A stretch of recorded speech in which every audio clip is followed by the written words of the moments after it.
We're live? All right, we'll start it now. Hey. Hello. Hey, everybody. Welcome back to the motherfucking podcast. Another week on this hellacious gravitron we call an Earth. Yeah, this twisted blue marble, man. Can't stand up on this gravitron. Sam Talent, thank you for joining us. Lemaire, Gardini. Hello. Thank you for having me. Thank you guys less. But I thought me and Matt were just going to be in here and talking about men stuff. We can talk about men stuff. Men's table, boys' table. Yeah. I love my fellow man. I'm not going to demean you guys. We're men. You're wearing a Power Ranger shirt. Boys' table. Your uncle died and you got that shirt. He's got the basic brand on. Lemaire, thank you for the hookup, by the way, in Rhode Island. Oh, the stew? Yeah, the studio was it nice. Lemaire, I thought you designed it, man. Yeah. Just fucking like action figures everywhere. You were the goon cave. Shout out to the bros though. They held it down. I interviewed Glenn Lowry. Yeah. Black conservative. Yeah. Coming out. Dude, did you meet Beans? Yeah. Bobby Beans? Yeah, Bobby man. Beans rules. That's your bro. Yeah. White bull, right? Yeah. I met that white bull. You got bros all over? Oh, Lemaire's area boys, codes, dude. Yeah. Dude, Spud was just marveling over your tentacles across the country. The United States of America. Yeah, the It Lemaire is diaspora is thick. Yo, I swear to God, anytime I'm like, Lemaire, I'm gonna be here. I'm gonna like find a studio. He goes, I know somebody has like a studio over there. And your bros are solid, dude. Yeah. Absolute beast. Keep them tight. I assume that the walls are typically like rubber, you know? Like I feel like some of these studios are just like this place. They were former sex parlors. This place was a former. This is probably where like all the anal went down. By the way, we're in the back of the Black Rabbit. That's why it smells Soon to like be chicory historic coffee. Black Rabbit. It's soon to be. Yeah, this is definitely the anal chamber. The rectal. Maybe just gay stuff. Actually, This might have been the strictly gay dungeon. This is the closet. That's why it's such a probably- good podcasting space. Yeah, because that's what we're doing. This is the gayest thing that's happened. This is as close to gay as I get, goddammit. Yep, it is. These labels we put on ourselves. I do have a theory that every old man turns like hopelessly homosexual at like 65. I don't know why I have this theory in my head. Like every time like an old man in the airport like looks at me, I'm like, you want to fuck me, you old nasty, you old nasty. Dude, he's giving you an up down.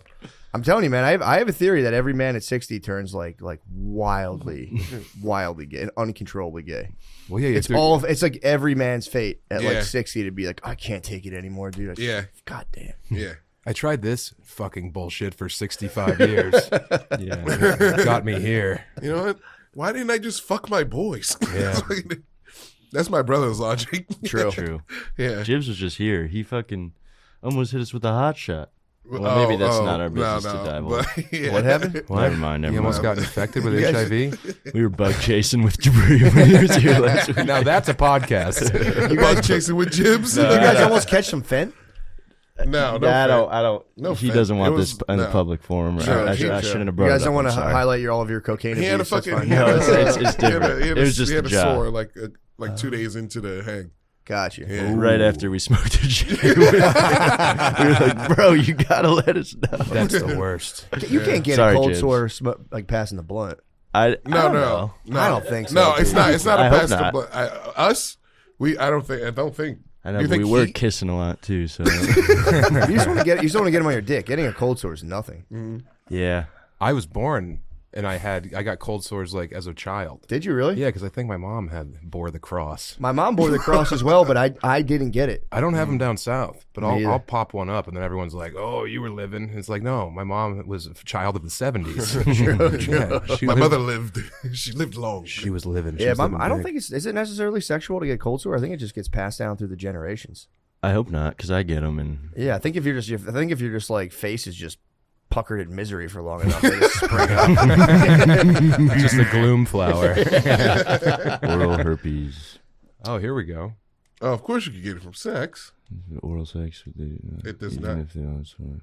I think it's from kissing all your old aunties, dude. Aunties are freaky. I as might hell, start. dude. I might start seeing their tests. Be like, did you get tested recently before you kiss that You need part? that. I need to see their papers, You dude. need the antibodies. It's like you're in prison. You're checking people's passports. Yeah, I might. That would be good though.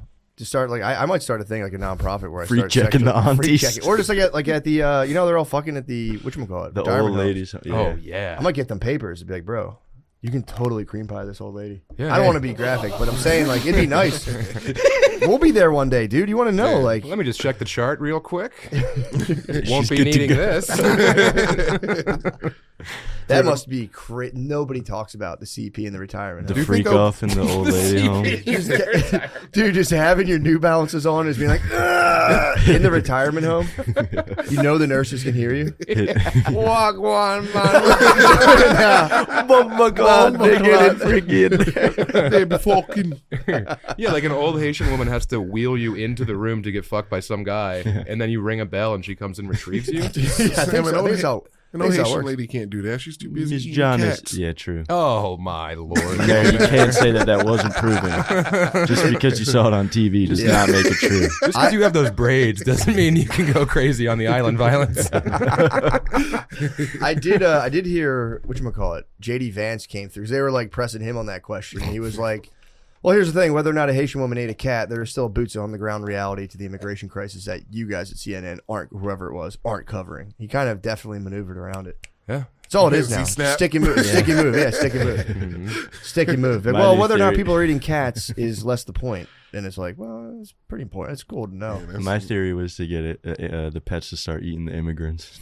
That's my solution to the problem that But I also- pitched this weekend. What if Where'd you they pitch are? at? What At if the stand-up comedy show. How My they funny like joke show. It's your funny joke show? So you say liked that it. within the context of Within stand-up the comedy of context of lifting stand- the spirits of the Yeah, masses. yeah. It was Yeah. just, it was in jest. But Sure. what if they are eating cats? Who gives a fuck? They're street cats. We don't need those cats.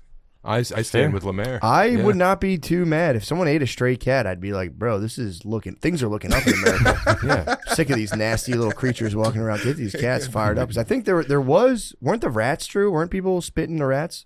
Like barbecuing the rats? I out? think they've been doing that in New York for a long Forever. time. Okay. There's a lot of like rats. the poor people in New York, I think they've just been munching the critters. Yeah, I don't- forever. It's I a don't have a renewable protein problem. source. Yeah. I don't either. That's why, dude, rabbits were the original. Yo, What is that? It's rats on the on a spit. spit. Those are big Look at enough those to big eat. Though. Those rats. things are huge, bro. Those are Look raccoons. like a capybara. Well, dude, here's the thing, dude. Yes. That's In a Am- marmot for sure. In America, I think in like the colonial times, people used to eat rabbit.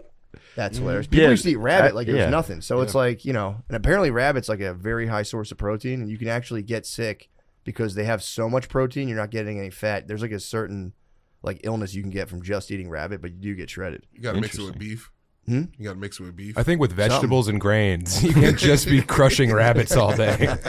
Well, you need a fat. That's the problem. If you're eating just rabbit, you're not getting enough fat, and you get so shredded that it becomes a medical problem. Yeah, That's the big thing for bug out people is like the first thing you're supposed to do if like the bomb falls is go out and find 2 breeding pairs of rabbits.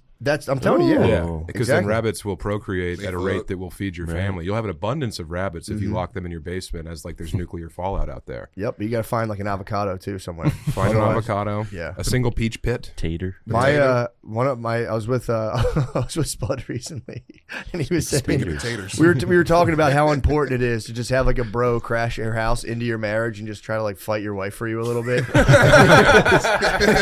he was in his friend's house. Tag team. He was. It's just such a funny thing because he was like, yeah, I don't know. I guess you got pissed because I was in there talking about bug out bags. No wife wants to hear bros talking bug out bags, dude. Man, Spud's a fucking rock tumbler for a wife. Spud is the best, dude. I was with him all weekend in Rhode Island. With Nick Rochefort. Yes, with Nick Rochefort. What It a was, triad. it was amazing, dude. Johnny Del Calo, dude. It was Johnny. very. Dude, we were saying that's big for white culture. Yeah, That's dude. huge for white culture. This was the all white party, bro. Fuck the Hamptons. White excellence. It was man, it was funny. It was a very funny weekend. Having Spud Yeah. up there the whole time, it was unbelievable. Nick Rochefort is honestly one of the funniest people in the world. He's Yeah. insanely That's funny. great. It's ridiculous. How I get funny. mad how funny he is. Yes, it almost hurts when you're like sitting there at dinner and it's like, dude, you're literally saying the funniest stuff for 30 straight minutes. Take a break, dude. I need to recharge. This is amazing. Did you see him on Skanks? No. He's Oh like- yeah, when he was Mudvayne. Yeah, Yes. that was so funny. He's so fucking funny, dude. Spud should supply that service to married men. Bro. You should hire out Spud to like come stay in your house for a week and just confront all of your wife's most sacred ideals. You want to send your wife on tilt? 1-800-SPUD. True. Just to like break her out of like the girl algorithm just a little bit. Women need to know about bug out bags. True. Why they did like get girls against conspiracies. They somehow tapped into the female hive mind of like, if someone's talking about conspiracies, don't fuck them. Dude, women would have too many bug out bags. They carry a bug out bag It's at a all purse, times. yeah. They just bug out about the wrong stuff. All of their bugs are just about their appearance. Sure, they're micro bugging That's the whole all time. they care about. Micro bugging. They're Like, micro I don't bugging. need food. I don't need a gun. They are I just just need standing on the mascara. edge. They're just constantly on the edge of an apocalypse at all times, and they're peering over into it. Yeah, it's fucking Dude, crazy. you know what's actually to their credit? I have my Aura ring now, so I'm tracking my biometrics. Do you have two? Just one. This is my wedding ring. Oh, okay. Love of my wife, love for the data, and dude, she has one. Yeah. And I got the glimpse because I didn't know there's such a big part of them, or their big pitch to women is they can track their cycle, which I was always like, when that shit's coming, what the fuck do you care, dude? So I get a readiness score every day. Not bragging today, I'm at like 91% readiness. It's pretty sick. She gets the same amount of sleep as me. When she was on her period, I would peep her readiness score. 51%, dude. It goes down that bad? It goes down that bad, dude. Damn, I dude. checked her sleep again. 8 hours. We're getting like 7-8 hours. I checked my sleep. Again, I have a problem with deep sleep. I don't know why, but it's like everything's blue. Everything's looking good. I have the little red bar for deep sleep. Hers was just red, dude. Whoa. Like their body temperature goes up a couple of degrees. Wait, They're in red is good or bad? bad. Oh, I see. Dude, it's like they can sleep for 8 hours and wake up as if I had been drinking all night. And that's their baseline. They wake up like that. And they're crushing the franzia too. So it's then they try to... They're slapping the bag. They're slapping the bag to try to hide from the pain of their period. And that only makes it so much fucking Put the worse. red in, put the red out. They turn into like a tandoori oven for 3 days a month. My wife is so hot because they're trying to burn off the walls of their uterus. It's fucked, man. I can tell when she's about to blow because she's like not using the top blanket. And I'm like, batten the hatches, boys. I'll be in the crow's nest. You can bake bread on the side of her uterus. Yeah, for sure. Just slap it at her. Well, dude, I didn't know it was that bad. I told her this. I was like, I thought you guys were just fucking dickheads. Like, I didn't know you were having like serious biochemical reactions like while you're having your period. It's brutal, dude. Yeah. 49% drop is crazy. Bro, it's rugged, man. I saw it and I was like, oh. Like their body temperature's elevated, their shook you heart to your rate's core. elevated. My heart rate at nighttime is like 53 beats a minute, bro. Whoa. It's nice. That's good. I dip down, dude. Mine's bad. What's Mine's your- like a rabbit. I don't know, but I know it's bad. You just have prey body. It's just I wake up like I need to like scurry away. you're gonna get cooked. They're gonna hear that heartbeat and cook you, bro. The fucking falcons that come through the window. Those night predators. Ladies in a collar. Just owls banging off the window. Although, and again, I'm saying this with all due respect. How do you think Asians feel about the cat eating stereotype being shifted? Ooh, They're they might- probably pretty They were in the stoked. hot seat for a while. Yeah. That's such a bum rap to catch. Yeah. Ever saying you eat cats? It's like, no, I don't. Yeah, everybody wants Yeah. to be Jamaican. The cats and the when it comes to doggies. eating cats. Jamaicans eat cats? No, Jamaicans don't eat I cats. said they don't eat They cats don't at all. eat They the eat poom delicious poom. goats. Yeah, they eat delicious goats. All mutton all the Talk time. about pussy. Yeah, they don't like the poon poon. They Oh, don't like true, the taste of true. poon poon. Everybody wants to be Jamaican when it comes to eating cats. You don't think they eat any pussy? I have a theory that they do secret. I They're think closet Jamaicans. pussy. No. They wear a mask. I think costume eating pussy. I think when white guys turn older, we become gay, and Jamaican guys start thinking about eating pussy constantly when they're like 60. Like, man, I want to fucking lick that. taste the poon poon. Taste that. The poon poon is so. And then they do, and that lady comes so hard. And they're like, oh, this made all my problems go away. I gratified. Well, I guess they're probably They're hammering primed. it Yeah, out. they're primed up though because they've been Yeah. in a dance hall all night, just like violently daggering them, and then all you gotta do is touch that thing at the end of the night. Yeah. That's probably push to start by the end of the night. If you daggered your wife for like 6 hours in a dance hall, all you gotta do is just like pull her pants down. The breeze is gonna do the rest. Just blow a kiss at it. She falls to her knees. If I was daggering my wife for 6 hours, she'd have to go to the hospital. Her hips would explode. Yeah, I'm gonna be in the islands on a couple days. I'm heading to Turks and Caicos. Yeah. Nice. Hey. I might dagger. Yeah, all man. night. Dagger. I might dagger. Yeah. You can't great. dagger Why on not? red, bro. Huh? No daggering on the red. No, I think we're off. I think the Dude, I Praise think if you God. daggered her on red, they're so horny when that's going down. True. You're probably gonna make her fucking ears fall off of her head. True. You would just see like a fine red mist. She just turns to a cloud of steam. That's the pink mist right there. True. That's Yeah. cool. I'm glad you're going down there. Yeah, I it's know. I'm awesome. excited, bro. I can't wait. Yeah. Wednesday, yeah, we're all heading down. The whole fam, man. It's gonna be Dude, that'll very be sick. sick. Good Very for sick. you. So I nice. can't wait, dude. That's Well what I'll deserved. lay in the ocean and just try to see if it'll take me away. You're gonna write weird like mariner poetry while you're there. Dude, you'd be a sick castaway. Like Tom Hanks, you'd be sick at that. Oh, you would Yeah. solve that problem immediately. Although I would have put a girl wig. That was kind of gay. He had a dude wig on the volleyball, or like a dude hair on the volleyball. That would have been a beautiful woman's face. The volleyball. Also, that volleyball's face would have been wrecked after like 3 weeks. I'd be fucking my buddy. I love fucking my poem. Can you imagine seeing it on the fucking volleyball? Oh, Lemaire. Good point, Lemaire. I like that point. I don't like when it's reasonable. Fucking the volleyball from behind. Daggering the volleyball. Dude, I for real, I've flirted with the idea now of getting a totally virtual road setup where it's like Oculus, fleshlight, and just going nuts on the road. You're gonna enter the Matrix? I don't know. I don't think so. I don't think I can pull the trigger, but it's something I've been That's like, your bug out bag, bro. You got to keep that thing in a chamber in the garage. I was telling Spud this weekend. I want to get a separate, just a separate like suitcase that's just like a torso and an Oculus. And just bring it- Buy a seat on the plane. Me and the missus are going on a trip. Buy a seat for the torso on the plane. It's so Have you ever fun. stumbled across a torso in your buddy's house? Never real life, no. Bro, I did. you seen him? It changed our relationship forever. Yeah, dude. I was like, dude, this is what you're up to? And he's like, that's not what I'm all about, man. It's not my whole thing. They're never life size either. They're always a little too small. Yes, exactly. Tiny heinies, Too bro. small. Tiny heinies? Yeah. That's what I heard. I heard Yeah. they're tiny A heinies, little man. too small. I got a little BBL heiny. suspicious. True. I would like a big noisy one. Yeah. You got a what? BBL heiny? No, I don't have You would think. Yeah. 2 beach balls. Just a huge one just on the kitchen counter. Put a flower in the The vase. BBL. You need Trying to that, think man. Dude, I'm. That would be so Man, you don't need that, dude. I don't need it. I don't want to do it, but it's You gotta again, put it it in a calls me. briefcase though. True. Like a business. Just be all business about it. like a rifle for an You should get assassin. one that's the exact same dimensions as your wife. And then anytime you argue, you're like, you know what? I'm gonna go hang I out don't with need you. Brittany True. too. Me too. Yeah, I got to go to Britney Tron real quick. True. Just old home videos. Yeah, it's like, I'm not cheating, honey. Just videos of us dancing.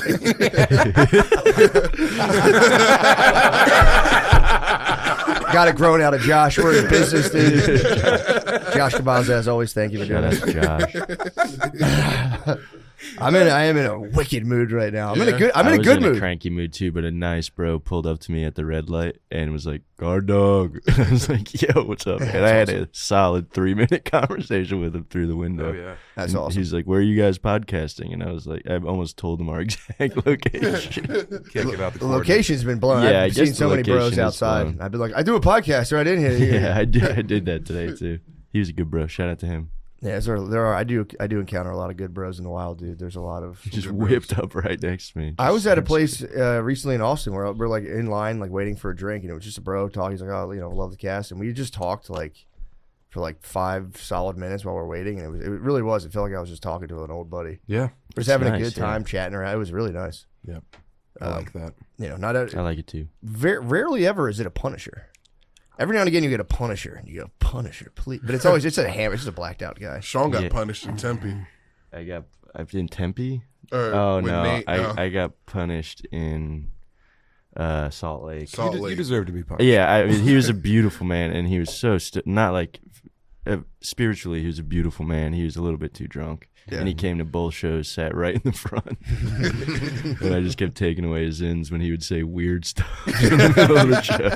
Gotta take away his pellets. Shout out to Jeremy. I hope Jeremy, I love you, man. You know I love you. Yeah, You man. just had a little bit too much to drink. No, It's dude, always the booze. The booze is how. That's when they tip over. I was at the last show in Rhode Island. There was this bro in the front row, and he was just chilling, like rocking jean shorts, and he was just having so much fun. He wasn't trying to be a dickhead. He just he just wouldn't stop trying to get the interaction going. And it was like, the security came up to him and he genuinely was like, what's going on? I'm like, bro, they're going to kick you out. And he was like, why? He's like, I've never been to a comedy show before. It's like, I'm having the most fun. He was having so much fun. I think I'm winning the comedy show right now. Can you stop doing the worm? Yeah, he was having a good time. He chilled though. He really, I was like, I have zero faith and you're not going to get kicked out. I hope you don't. And I just like, please don't give him one more shot. Jeremy would He chill chilled. too, but He then I chilled. would bother him. And then I would bring him right back into it. That often happens too, where if it starts to suffer, I'll be like, yeah, you fucking asshole, and just fire him back up. Like, yo, man, what the fuck? Have some respect for life, comedy. Yeah, exactly. Jeremy saved me on the second show. I brought him up on stage and we took a bow together. Did you? That's awesome. I talked to him for like 30 minutes straight. Whoa. It So you're was filling awesome. the time, huh, Yeah, Sean? well, yeah, it would have been 30. Yeah, it would have been a 20-minute set. Otherwise. I'm also furious right now. What's wrong? I mean, just, being married to a strong woman has its pitfalls. And navigating that minefield. My wife's like ISIS, so she hates the books in our house, and she destroyed my favorite painting on accident. Yeah, so she's just trying to fucking burn the libraries and the museums. And I was like, oh, so this was the one you accidentally destroyed as you're putting together an end table? How did it wind up exactly where you were building the end table? And she's like, well, it shouldn't have been on the ground. Oh, yes, it shouldn't have been on the ground. You should have moved it if you cared. Can I ask you a question? Does she have any of her crap on the ground? And by chance, do you ever tell her to pick that up? And does she spaz if you do? Oh, yeah. Just curious. Just a question. How long has this Sephora bag been on the stairs, honey? It's actually a tripping hazard, by the way.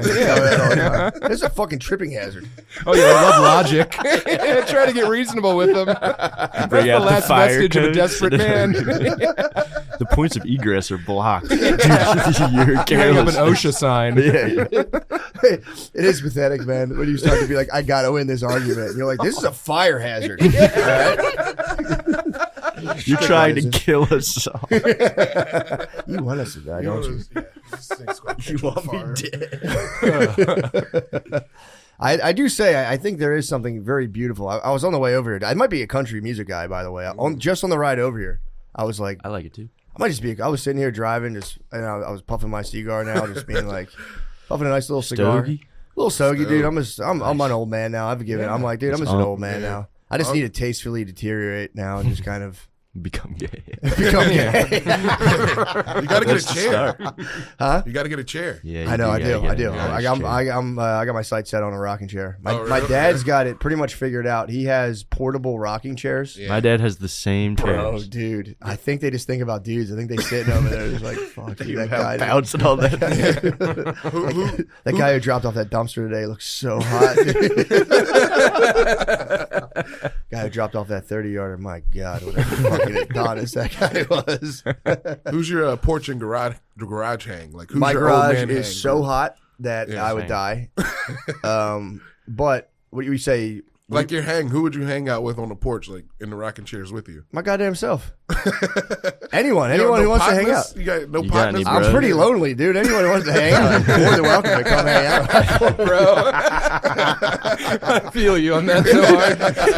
I sat in my backyard at the new house in Michigan for like 4 hours yesterday. Oh, yeah, you moved. I moved to Detroit, yeah, outside of Detroit. Wow. Hey, shut up. Oh, wait. What are you doing? Yeah, timestamp. Oh, my bad. Oh, yeah. You psycho. I'm sorry. Do you I get it. do you You're have the getting time? hyper specific. No, I appreciate it. Well, I do. There's like this whole like stolen valor thing about saying you live in Detroit. Yeah.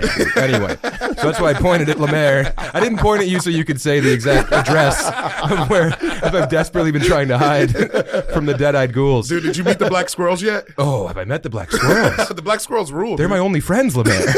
I sit surrounded by black-eyed Susans and consider where I'm going to put the hot tub, and there's just black-eyed squirrels, but their flesh is falling off their bodies. What? Yeah, there's like long, like missing fur straps on these black squirrels. Oh, and- they're fighting. They fight. The black squirrels fight. They're mean. You don't say. yeah. You know, they're only Where'd about you get 30% of the FBI crime population. squirrel statistics? Where'd you hear that from? Did you see that on the TV too? That's Trump propaganda, man. Don't let me tell you the black squirrels are fighting. Trumper. They have less resources. Dude, the black squirrels eat ribs. All right. I'm just telling you what I seen. I've seen them, man. The black squirrels, they get around, man. I've seen those guys in action. It's pretty awesome. But fast. the loneliness of, being mildly successful. It's like, I wish I had nothing and I was still sleeping in a house with 16 people. Those were the days. Yeah, true. Yeah, there was a certain loneliness being mildly successful too, because it's just like it's just you just hanging out. You're like, damn, I have made a decent amount of money, Right. but not enough for like, the Jonah brothers to be like, come hang out. Or for you to even know their names. Jonah brothers. There's such Jonah brothers. Oh, you mean Fred Jonah? Can I give you a lonely guy tip on vacation? Yeah. Because I just went to Cyprus with my wife for a week, and I was with her, and it was great. But then day 2, I saw this guy at the buffet who was doing crazy stuff with halloumi, that like cheese, and I went up and I was like, what are you doing? And he like walked me through his process for like grilling halloumi. And then I'd see that guy out, and by day 3 at breakfast, we ended up hanging out. Like, That's I made awesome. a vacation friend. That's awesome. And I think that's going to be important for you. Oh, yeah. Because, you can fuck off and just go sit in the water, but you got your beautiful daughters. They're going to occupy you. Once Yep. they go to bed, you can hang out with your old lady. But if you can bring in another couple, and not in like a sexual way. I know. Trust me. I know. We've done vacation friends are really fun. Because you're never going to see them again. So you tell them everything about yourself, and then they do the same. And then you're like, all right, Dude, there's enjoy something- life in Ecuador. Well, yeah, like we'll hang out. If you ever, and you just, you'd never see him It's like, again. I'd never want to see you again. Vacation friends do rule, though. It is fun to meet vacation friends, and I think we'll probably meet some. And it's an island too, so I can really get down on the island too. Yeah. I got a real island vibe. I had you my do. first Even kiss though I'm in a country Turks and music guy. Caicos. You had your first kiss in Turks and Caicos? Yeah, it was a vacation. What was his name? Oh, Sam. Don't put it on the tee unless you don't want me to whack it over the fence. How did it go down? You were just like on the resort. Did you ever see? By the I way, might have been 16 or 17. so you were like the kid from No, I was younger than that. I was fuck, going what's- into high school. What's that show on HBO? It has 2 seasons. It's always White like Lotus. You were like the dude from White. Did you see that episode of White Lotus, or that season of White Lotus? what The he- little brother, the horny little brother, is always jerking off, and his sister's that like, was me. I was "Ew." gooning, and then I found love. I found love with a lovely lady that was from New Jersey, like I was. What? So we bonded over that, She and then smelt it on you. we shared a kiss in Turks and Caicos, and now she's a lesbian MMA fighter. That's awesome, bro. Yeah, She You a flipped her. beast? yeah, I flipped her. She is a beast. Yeah, You shout filled out her to with her. feminine rage. Yeah. I think she's just waiting for you. Yeah. Maybe. True. You Can gotta I come with you? You got to get her out of the octagon. You got to take her out of the octagon. Put her in the kitchen. Put her in the octagon. Yeah, that was just a little. I forgot about that. What percentage My of first female makeout. UFC fighters do you think are lesbians? At least half. 30? 30%? 30, dude? But there's some that are so beautiful. Muscle mommies. Man, dude, did you Yeah. see Dumont? Tabitha Ritchie, so beautiful. Dumont? She's a beautiful muscle mommy. Yeah, Brazilian beautiful muscle mommy. Tabitha That's Ritchie. pretty tight. They might not even be lesbians, just men are afraid to fuck them. That's true. Not me. Not you, no. You're not afraid of anything. You and Lemaire are very adventurous. Yeah, we're not scared. No. Tabitha wow. Ritchie, yeah, she's beautiful. Shout out Whoa. to her. Huh. The divine feminine. And then Alexa Grasso, she lost this weekend. She's pretty beautiful. Let I her think they're hair hotter when they lose, honestly. Was that lady who lost the one who had a fucking pussy wound That on her was a forehead? different lady. That was but that was the Dumont match. The other girl, the Yeah. red French girl, that French lady. Come on, man. Damn, okay. Well, She's no, not it French, was she's Brazilian. Aldana got the cut. Did these Yeah. ladies get like CTE? Yeah. Well, they probably already have. They're starting it up. Have you seen can't anything take Ronda what you Rousey has don't said? They're down 49%. Yo, the cut this lady had was, was crazy. crazy, And yeah. they were in the spear. Oh, so it was like, no, yeah, that's dude. it. Irene They, Alana. did she catch an elbow, or is that like a... No, they headbutted, and then the lady she was fighting just kept fucking her up. I can't believe the other lady scratched her that bad. I'm just being nasty. I'm kidding. I'm kidding. Those guys are athletes, bro. That's they would, not you know. what I meant. That's like when the I was physical talking about manifestation of when I confront my wife with logic. That's what it does to her forehead. It splits open, and it opens up like a mouth, and it swallows me. two actually. Yeah. It is tight. It is good though. I think there is something to be said about just like, confronting the feminine over time. Dude, we used to be able to hit him. Yeah, I mean that was the thing. Like, shut up. Lemaire, historically, you are accurate. I just want to drive your. What are you trying to say? I don't know. I mean, here's the thing. Them's were the days. I mean, Simpler no. times.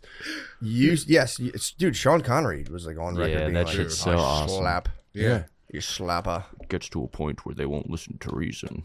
Yeah, Yeah, that Yeah, point is again, when they're born. and it's like the problem. Here's the thing. you obviously can't do that, and it's a shame because I think a lot of bad guys ruin that for everybody. With great power comes great responsibility. I mean, again, there are those dudes that do that. They get a girlfriend and they like slowly are like, "Give me your cell phone." Oh yeah. Oh yeah. And they just like trap a lady in an apartment. It's like, yeah, those guys are definitely burning hell. Mm-hmm. But a tasteful gentleman like Sean Connery, just like putting down a cognac glass and be like, "Shut up." Yeah. Doing it with a velvet glove. Sometimes you have to slap them. Yeah. They're tricky. They are tricky. I'll give you that. tricky. They are tricky little vixens, man. Tricky little things. I always try to understand, man. That is weird. Like, girls are wild, bro. We're joking, right? But We're like, fucking you ever around, like obviously. meet a guy who hit a girl? Like, they have a different type of darkness to them. Oh yeah. Like a guy who actually would hit a woman. You're like, dude, Yeah. chill out, bro. Like, Yeah. I calm do down. think that happens. You get like the tap out tattoo just appears on your body. And it's just like, No fear shirt on. yeah. Because I feel like and look, I've never really considered it, but I think that if you break the seal on that, if you hit them once, she's then going to retaliate. My wife would retaliate. For sure. And then I'm not going to hit her again. I'm going to be so fucking, it's like when the bomb goes off in the bunker and you just hear like that buzzing noise. That's me after hitting her. And then a barrage of blows land upon me because I'm undefended. yeah, Yeah, true. just like, take me. Yeah, it's like I earned this. Yeah, so go Take ahead, me. just do it. I'm sorry. I I'm bet so that sorry. fucking makeup sex is wild. Yeah, Yeah. After beating the shit out of that's each why other. you do it, though. All right. That's why they do it. Okay. well, That's like, make them appreciate, dude, I don't know. it's Never- bad. No, you're talking about very dark corners of the female psyche that, it's like in play conversation, you're not supposed to talk about. And again, not advising anybody to do that. Please. No, for the no, love it's of one of the God, worst things you can do. It's literally, it is the worst thing you can do. Crime against the child's worse. What is it? Crime against the child's worse. Yes, true. Yeah. Yeah, Agreed. True. Good work, Lemaire. Look where we are. I'm sorry, guys. I've been listening to a lot of. I've been listening to a lot of Patrice Charles O'Neill White. recently. Oh, Oh yeah, you shit, came man. into the green room last night, fired up on Patrice. Yeah. I was like, fired all right, up. rumble, young man, rumble. I'll let you have the space. Yeah, definitely standing for the record. We are just doing freedom of speech and exploring Yes, darker corners of the mind. Exercising. we're on the cutting edge. But yes, it is a horrible crime to commit against any ladies. Yes. I It's would good that never we hit don't a do woman. it. No. I just wish they'd show some appreciation for the fact that we stopped beating the fuck out of them. I seem to get, I seem to be a little cocky these days, and Dude, I love video games, and I've broken a controller for every console I've ever had. And I love video games. You know what I love video games. I'm not hitting you at all. Lemaire, your analogy is that might be one of your best analogies. That's I so think. funny. I wish we could frame this moment. But that also made me think that you do like playing fighting games as the women characters. So maybe that's why this is in your head. That's interesting, actually. I don't know. I like if I'm gonna look at a character, I gotta see an ass.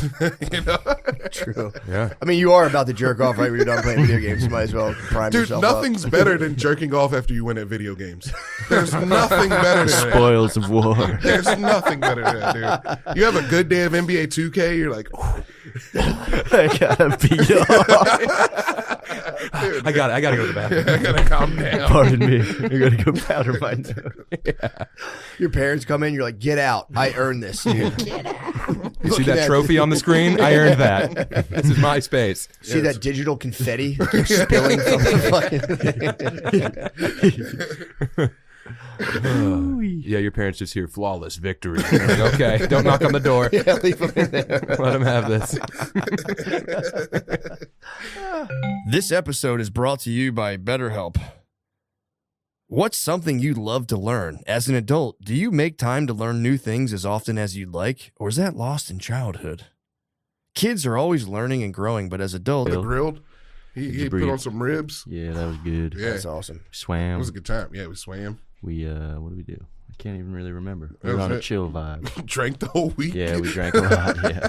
Is your birthday week? Yeah. You a birthday week guy? Yeah. No.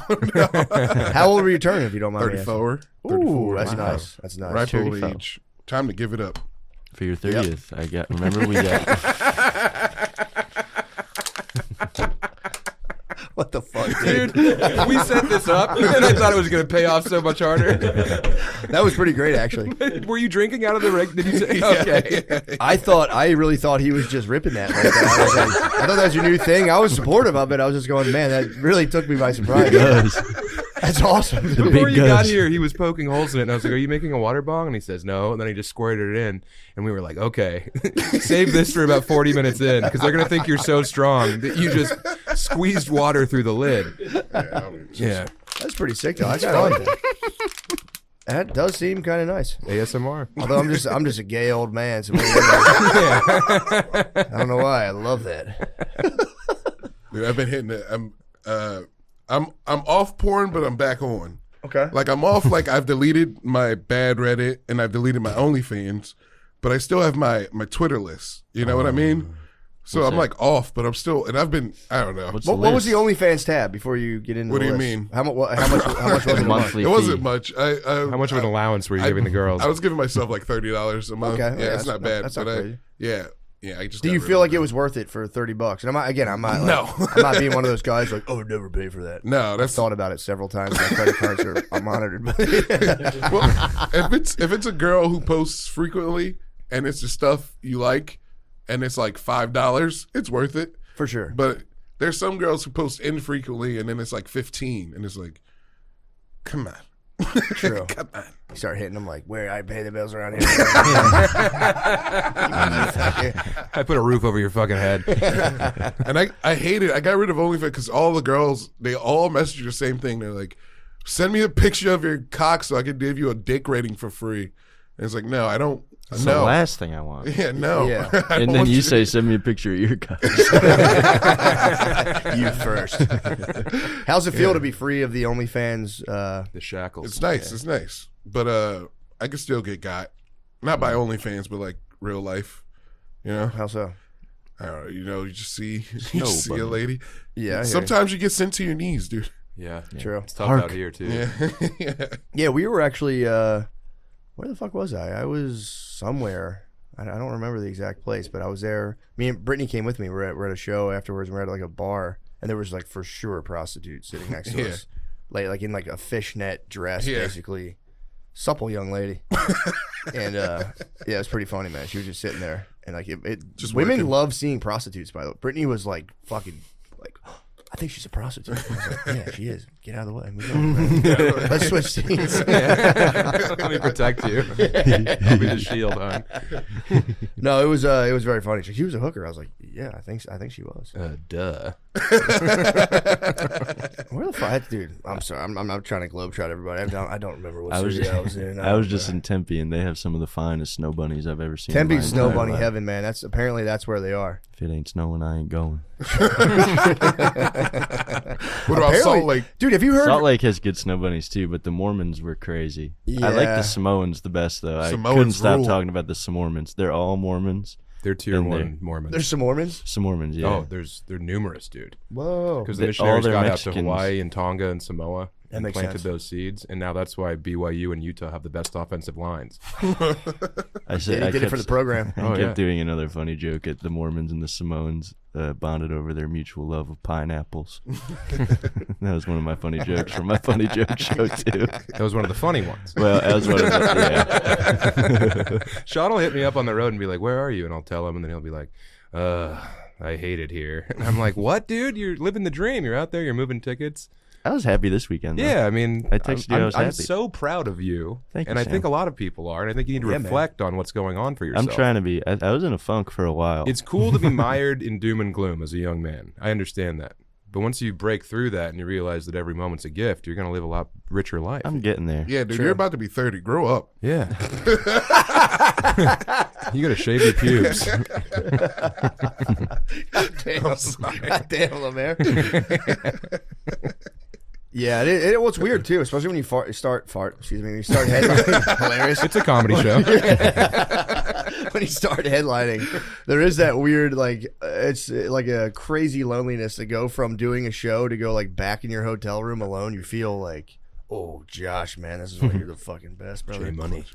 It is weird to like go from like being around hundreds of people to like just sitting in a hotel room by yourself. Feels crazy.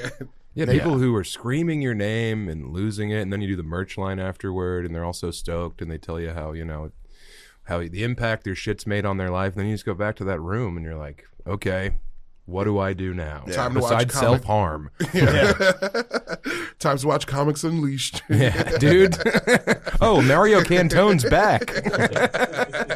Every time I sit there and I just eventually fall into just like studying various rap beefs. Like I'll just watch a video I go on YouTube for 3 hours about like Young Thug's beefs before that trial is so fucking funny. Have you seen any of the compilations? He's going to get off. I think he will. Did you see Little Woody? Pause. No, the guy who doesn't snitch? Yes. Yeah. Well, he snitched. He's dude, and I was on Butterly's podcast recently, and he was like playing clips, and it's funny as fuck. But I started like that was like fresh in my mind, so I started looking at the guy Little Woody, and like, dude, they're impossible to interrogate because they'll just be like, they'll be asked a question, and they'll be like, well, I'm a liar, so anything I tell you, anything I said before was probably a lie, but. So I can tell you, I'll tell you something, but it might be a lie. And that way, they're not perjuring themselves. Yeah, They say they are a lie. It's crazy. That rules, dude. And you have like DAs or prosecutors trying to like crush these guys, and it's just like. But wait, I feel like I'm watching. If I was in the jury, I'd be like, this guy's winning. Did they like do the Bible thing, the oath? Yeah, but Little Woody had immunity, so like he couldn't get in trouble for anything. Yeah. They wanted him to go like testify because he was originally pinning everything on Young Thug. But then he said, he goes, yeah, that's just because I wanted to get out of trouble. He's like, so yes, I did testify saying he did those stuff, but I did lie. And I already went to jail, and I have immunity, so I can't get in trouble for it. Wow. Dude's kind of a legal genius. It's like reverse Socratic logic. It's great, dude. It's crazy, man. And they'll keep firing him up, and they'll be like, why'd you shrug your shoulders? He'll be like, because they're my shoulders. You can't argue. He's like, yes, they are your shoulders. He's like, what does 357 mean? He goes, numbers. Is it a gang? He's like, I don't know. If you think it is, it might be, but I don't think it is. It might be. Who knows? It's like, it's true. It might be a gang. It's like quicksand. Dude, these guys, it's impossible to nail these dudes down. It's so funny. And as soon as you do kind of get them, they'll literally be like, why are you being all negative, man? I don't want to be thinking about all this shit. Like, You're so bumming good. me out. It's so, man, I wish this guy the best. I hope Little Woody has just gets out. This puts us all behind him. That's so how you funny. fill the hours of your night, Sean. Watch. Get to the bottom of Little Woody. Are you Instead of sure getting it's to the not bottom of really. Little Is Woody. it Woody and not Wody? That's Woody, Little Woody. Yeah. Yeah, it's not Woody. Little Wody? He's not from the 504. Although, Young Thug did have a significant beef with Lil Wayne, which he went to the Magnolia area and also he got booed, but that's what I learned. Lil Wayne is mad that Kendrick is doing the halftime show. I know. Birdman said that's some BS. Yeah. I kind of agree. I think so too. I would love a Wheezy halftime show. It would be nice, but like they don't really do rappers. They're having Kendrick I Lamar. don't fucking Kendrick Lamar, dude. Kendrick Lamar's like the first rapper. Yeah. Well, who did it Nah, last year? that's They had not The true. Weeknd Fucking last 50 year, Cent. right? The 50 Weeknd's Cent. not a rapper. 50 Cent and all, like They had Eminem and all 50 those. Cent. They had the They Expendables literally of had rap. They 5 had the rappers. Expendables of rap, dude. It was- They had Royce the it was, 5'9" in the game. It was a shady aftermath Super Bowl, but that was like 3 years ago. Okay, well, dude. But rap doesn't happen often. It doesn't happen often. It doesn't. Well, Yeah. you know, now. Kendrick Lamar was on that one too. He was on that one. The Black Avenger Kung Super Fu Bowl Kenny. halftime show. Yeah. And Eminem. True. It's not common, but it is. I think it'll become more and more. Yeah. But I think Well, it's it's because like, Jay-Z runs it now. He picks all the Super Bowl stuff. right. I forgot he Yeah. became like the official Because it's yeah. Apple Music. Yeah. Well, the NFL was racist, and they paid Jay-Z to be their official black guy. So And it now all went away. It's all forgiven. Just yeah. like H&M. Just like Papa John. and yes, Shaq with Papa John. It's a classic When are you going to get technique. the racist apologist bag? You could definitely get that. Me? Yeah, if some big like corporation goes down, jump in and be like, guys, I can make this all right. I'll smooth this over for you. Because what is Jay-Z's his position is like a CEO. liaison. Yeah, he's definitely just a liaison. He's like black culture liaison. Yeah. No, because I think He's that the is fixer for the streets.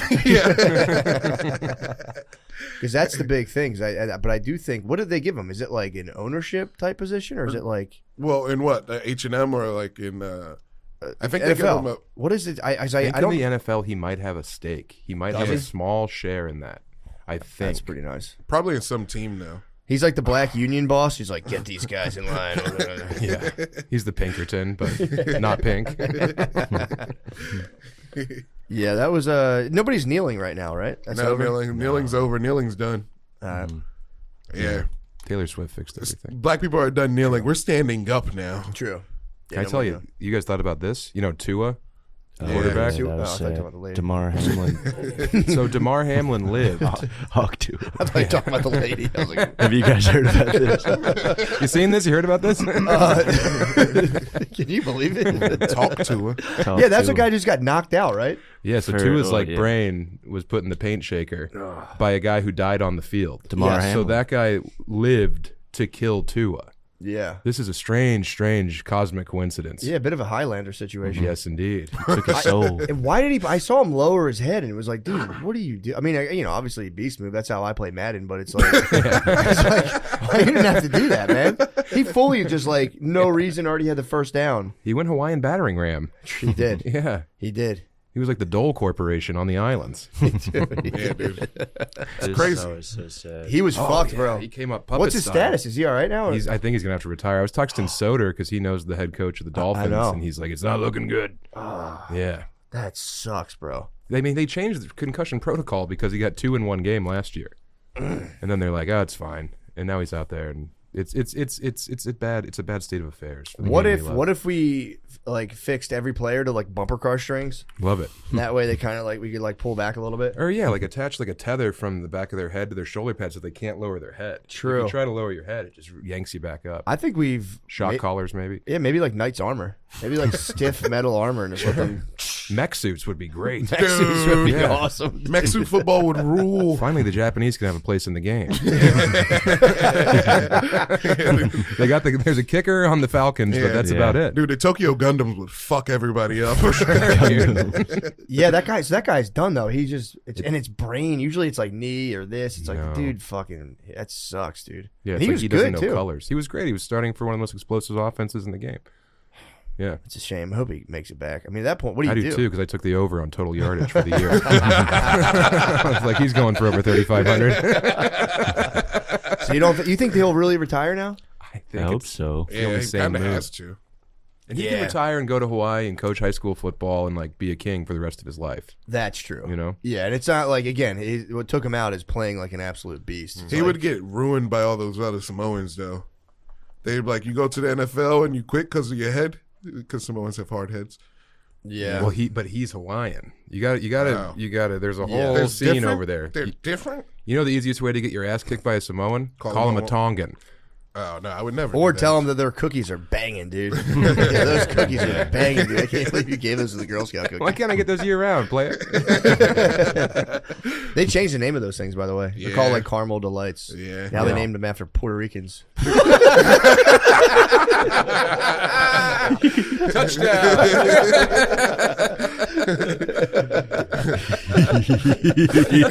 I think it's location based. Regionally, in some places, it's still Samoa on the box. Really? Yeah. I didn't know that. Yeah. You think that might be? You might be getting some swaggy Girl Scout. It might be like the old You got stuff. middies, yeah. That's like last year's outdoors, dude. I think you're getting like some really old weed. You're getting fucking trim. Remember getting trim back in the day, and you'd be like, "I'm rich." You get a fucking trash bag full of leaf matter, Dude. and it's all moldy, and you'd be like, "I'm gonna be smoking hash forever." Back in the day. This was not that long ago. I had a lot of trim at one point. I had a little. I was buying dry ice from this place in South Philly, and I had these hash bags, and I would just sit in my basement and just shake. I mean, pounds and pounds of trim. Yeah. It was so nice. It was the best. But yes, it does. It did feel so sick to have like literally trash bags full and like I have weed. Trash bags full of weed. There were some nugs in there. There were some popcorn nugs. Yeah, you'd be digging through those popcorn nugs like a black squirrel. This guy doesn't even know what he gave me. Dude. This is crazy. What an idiot! There's a lot of ladybugs in this bag. I heard that's good for me. I would remember literally smoking like spider webs in a pipe. Like, this is free. I'm the smartest man alive. Yeah, getting trim is so sweet, dude. Although I will say the cursed PA medical program, man, don't get me started. They sell trim to patients. Yeah. Oh, I remember That's you were pissed rude. about that. It's crazy, That's bro. rude. And dude, I mean, you know, yeah, God obviously has a plan because I smoked so much trim in my day. Yeah. So I bought shake from the PA dispensary. Shame on you guys, by the way. And it hit my lungs, and I went, that's fucking trim, This dude. is That is larf. not ground nug. Yes. And I was like, motherfuckers. And I confronted them. And they were like, well, you know, the dude literally looked at me and goes, that's just the game, dude. I'm like, get the fuck The out. game? It's acting like a fucking kingpin behind the counter. I'm You're like, a man, state-sanctioned entity. The game? dude. What? Dude, it killed me. I was just like, brother, you have no fucking idea what you're talking about. But yeah, shame on the Pennsylvania medical marijuana program. Shame. You guys are a fucking joke compared to every other state I see. Every other state's fucking chill. Yeah. Dude, in Oklahoma, you can just get a grow permit. Oklahoma rules. Their Yeah, weed's man. good too. Oklahoma surprising. rules. Tempe had good weed. That used to be the scariest Yeah. place to drive through with weed. When I'd be driving from Denver into the greater Midwest, you go through Oklahoma, and they would just have, if you had Denver, Colorado plates, and you go Oh, into yeah. Oklahoma, you're getting pulled over. Yeah. And yeah, I've had the car dumped out various times. Yeah, they'll get you. They see them plates, they say, hold on, Good brother. thing you stick your joints in your asshole. Well, I used to. We would fucking put them right on our taints. The You'd grundles? take your bag and you'd put it on the taint and you'd sit on it. And the issue with that, though, is you get Can I fucking have hot one of when those you're right now? nervous. It's smoking. Yeah, hopefully you get a 65-year-old cop. Oh, fuck. He's definitely going to check. Nobody has to know about this. I remember getting pulled over and sitting on the weed, and then as you're like sitting there nervous, your body temperature rises. Yep. So all of a sudden, you're fucking making hash in your shorts. It's so scary. You lay an egg. I'm glad they figured it out, though. Dude, now the state of weed's crazy. Now with the THCA, do you like? I mean, I've talked about this before. It's just I shouldn't even talk about it, but it's like you can literally get it. You can just get weed You now. can get it It's anywhere. THCA and it's totally legally on board. It's THCA, Until you like which is it. not illegal because THCA is not psychoactive. Yeah. But if you subject it to the heat of a flame, Interesting. I don't know. Yeah, Whenever well- I smoke that kind of stuff, I don't like it. I was in It's- Rome and they had that THC. Well, maybe shop. I'm talking Delta about, 9, I'm talking about yeah, there's Delta 9, all this 8. other stuff. Delta 8, sorry, Delta sorry. 8. You ever heard of THCV? I hate Delta 8. No. THCV is it's like the more psychoactive version of THCA. Really? Yeah. I'm sure it would spin me out. I had to just start smoking live rosin because it has all the terps stripped out of it. But I don't think it does, though. I think live rob. You told me that, and I thought about it. I was like, I think you might be smoking a distillate. I'm smoking. Distillates have terp strip. Rosin keeps, if it's live, the whole point of live rosin means thought- they kept yeah. the terps. It's cold water. It's just cold water is all this is made from. It's pretty much just like bubble hash from back in the day. Terps intact. But my scientist told me that there's no terps in there, and How that's did why he I can take 'em out? smoke it. You're a scientist? Yeah, I have a scientist who, like, he He could be educated right. himself. He totally could be right, but I guess maybe there's Is less it terps. Becker? No, it's not Becker. Becker's not a scientist. I thought you were being Becker funny. was walking into these fucking dispensaries in Rome and buying, like, some like he came out literally of a fucking THCA dispensary in Rome with his thumb just with a big ball of goo on it, and he's like, they hooked it up. They hooked it up. They couldn't put it in a bag for you. Yeah, that's my scientist. Hit him with the booger. They gave him the booger. Like, way to go, buddy. Yeah. How That's was so it? fucking- We should have asked you about your travels. Yeah, dude. Oh no, the travels were fun. It's great to be going on a trip with your boys to a beautiful city, and we brought the wives this time. Yeah. Oh, nice. So we had Bitch Planet, and then we were just we were a satellite of Bitch Planet. We were just a moon to them. Yeah, They kept fat spinning. moon. Although vacations usually, that's the highest spirits a lady. If you take a lady in a different place, man, the spirits That's all they soar. want. And also, it's like, hey, ladies, we're gonna go do some fucking boring shit, aka go to a soccer game. Yeah, But hey, we film set it, you up son. with spa. We got you spa treatment. It's very easy to Well, Abandoned. they to need that. negate their need. True. Though I feel like they do. They need like more. They just need to be like rubbed down and just like squeezed. Yeah. it Every helps. so often. Told they're Because that pretty. will, you can really put a lady at bay if you send her into the spa, man. They love that. And if you set it up, if you thought about them and you say, hey, tomorrow at 3:00, you're pampered. Yep. And I can finally finish this Japanese crime novel. Yeah, they do love the spa. I mean, Vacation Bay is the best version. It's best the version best. of me, too, I think. For Maybe sure. that's why they're doing better, is because I'm better in that moment. I don't know. I don't know. You can be a pretty nice guy sometimes. I still punish you, but I've never been on a vacation. oh, dude, it's crazy, that- bro. I mean, it's. Imagine if you could somehow give the pussy a Mario star. It's crazy, bro. It goes. Just it's nuts. Yeah, it's like pre-breakfast. I haven't had any coffee yet. You're not going to brush your teeth? Let's go. Yeah, it's nuts, man. I've literally like looked into just becoming a coconut farmer multiple times. Like, why do I live in America? I can just stay here and It's pretty nice. get tons of pussy all the time. Why do I live over there? And Oh yeah, because I love you. Great. I'm saying with her, I'm like, I might as well just bring you here. We can just be like peasants in the Dominican Republic. Well, I guess because you're not, you're living when you're living in the all inclusive, it is kind of like king life. Oh yeah. Yeah, like let's try this place the same. It's just 4 restaurants are all the fucking same on the thing. You could just move to Moldova though, or like one of these Balkan states, That'd be and sick. buy like what was once a feudal castle, and you just live in there. Yeah, I mean, That'd there's be just cool. there's so many fucking. That's my bug out bag. Wi-Fi's bad in the castle though. Okay, yeah, that's true. Thinking about kind of like getting head and stuff. But yeah, Yeah. Yeah, I'm but trying no, to for tap out of the digital realm. Not you. it would be funny I'm to in. be in a castle like on Instagram, and be like, "What the fuck? What the fuck? Trying to go live. Hey guys." Yeah, I think Bono lives in a castle, doesn't he? Bono for real lives in a castle next to fucking Enya. Enya lives in a castle too. She never leaves. Enya The and castle, Bono. yeah, She's just fucking sealed herself in that castle. For yeah, the bro, last- exactly. I Ooh, think beautiful. Bono has taken her down. She doesn't have like a long. She doesn't have like a family or anything. She's just dedicated to making like wild. binaural and- beats. Yeah. She's dedicated her life to beautiful binaurals. Yeah, dude, check out Enya's house. Enya has like Bono's castle, sick as fuck, dude. Enya. That was tough. Enya's got a fucking nasty place too. Look at this. Yeah, Enya's got like a rival. You need castle. Wi-Fi in there, Lemaire? Yes. Fair enough. She looks ghoulish. You're just playing your Switch by like a torchlight. Just- You're lighting candles. All of your games are like sealed with wax. You open them. You have your own stamp. I'm still so mad you told me I had to grow up.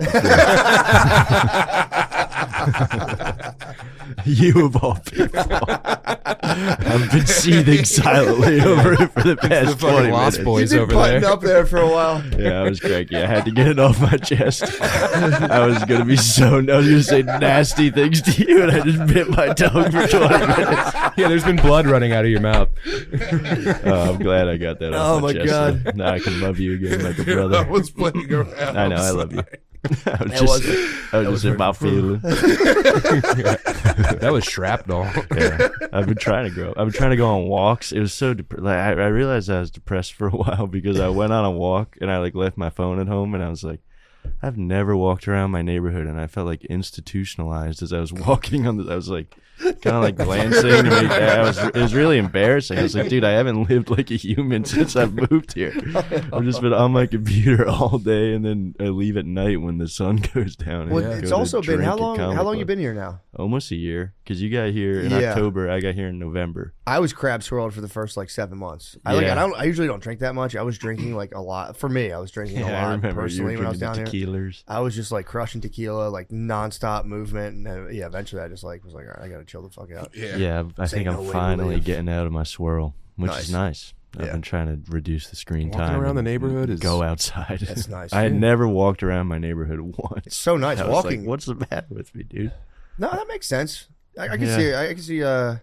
I never took you for like a long walk guy, but it's the best. It's the best for you. It's good, fantastic. And I've been having ideas again. I was like having Dude. 0 ideas, and I was feeling like I was in such a rut. And then once I started walking, I've just been having ideas again. I Yeah. was like, oh, thank God. This is Have you what I met your had to do. neighbors? I know a couple, but I've known a couple of them for a while. I see. Yeah, yeah. No, I'm telling you that those walks are like it's the best thing in the world. Just taking a nice long walk. I love it. Yeah, that's my new jam. I think that's the problem with the phone is that it becomes easy to offload all your thoughts onto the phone. It's instant content. Yeah. I tried it. I use it, I think, to have 0 thoughts. Yeah, completely deaden. I feel like it deadens. Like, Yeah. yeah, I'm I'm like, having no ideas. and yeah, you know, I'm always like, I'm doing research. I'm gonna get something out of this. And I get nothing out of it. I just stare at it. I'm like, fuck. Someone told me about dopamine stacking. How if you like, I would watch videos on my phone or like YouTubes, or I was watching Entourage on my phone for a while, and I would play Call of Duty. Ooh. It just like While totally you're playing fried Call of my Duty brain while watching while Entourage? just like listening to Entourage. Dude, I knew a guy who used to do That's that. a dopamine stack. Bro, I according used to Huberman. I used Someone to told me go- that the other day. Huberman advises against the dopamine stack. Yes, it says it just dulls your Dude, whatever the fuck. I used to go into I'm pausing myself out. I'm saying I used to go in this guy's room. I was selling weed, and dude, well, like I would go in there to drop the sack, and like he, that's crazy. But dude, he would have music on like a speaker, have his like laptop going, and have like vidges or a movie at the same time, and I'd always be like, God damn, dude, that's a dopamine stack. Yeah, so keep yourself from having any thoughts. Yeah. So I'm trying to stay away from that as of You're just shaking digital keys in front of your face all day. It was bad, and I was like, why am I so sad all the time? I don't think I think at all. We've covered this before. Yeah, I could have told you that, brother. I don't either that much, but I've been trying to. What happens when you eat like a lot of mushrooms? Like, what is like what's going on? Is it just like I don't eat a lot of mushrooms. Okay. I've never gone past like an eighth.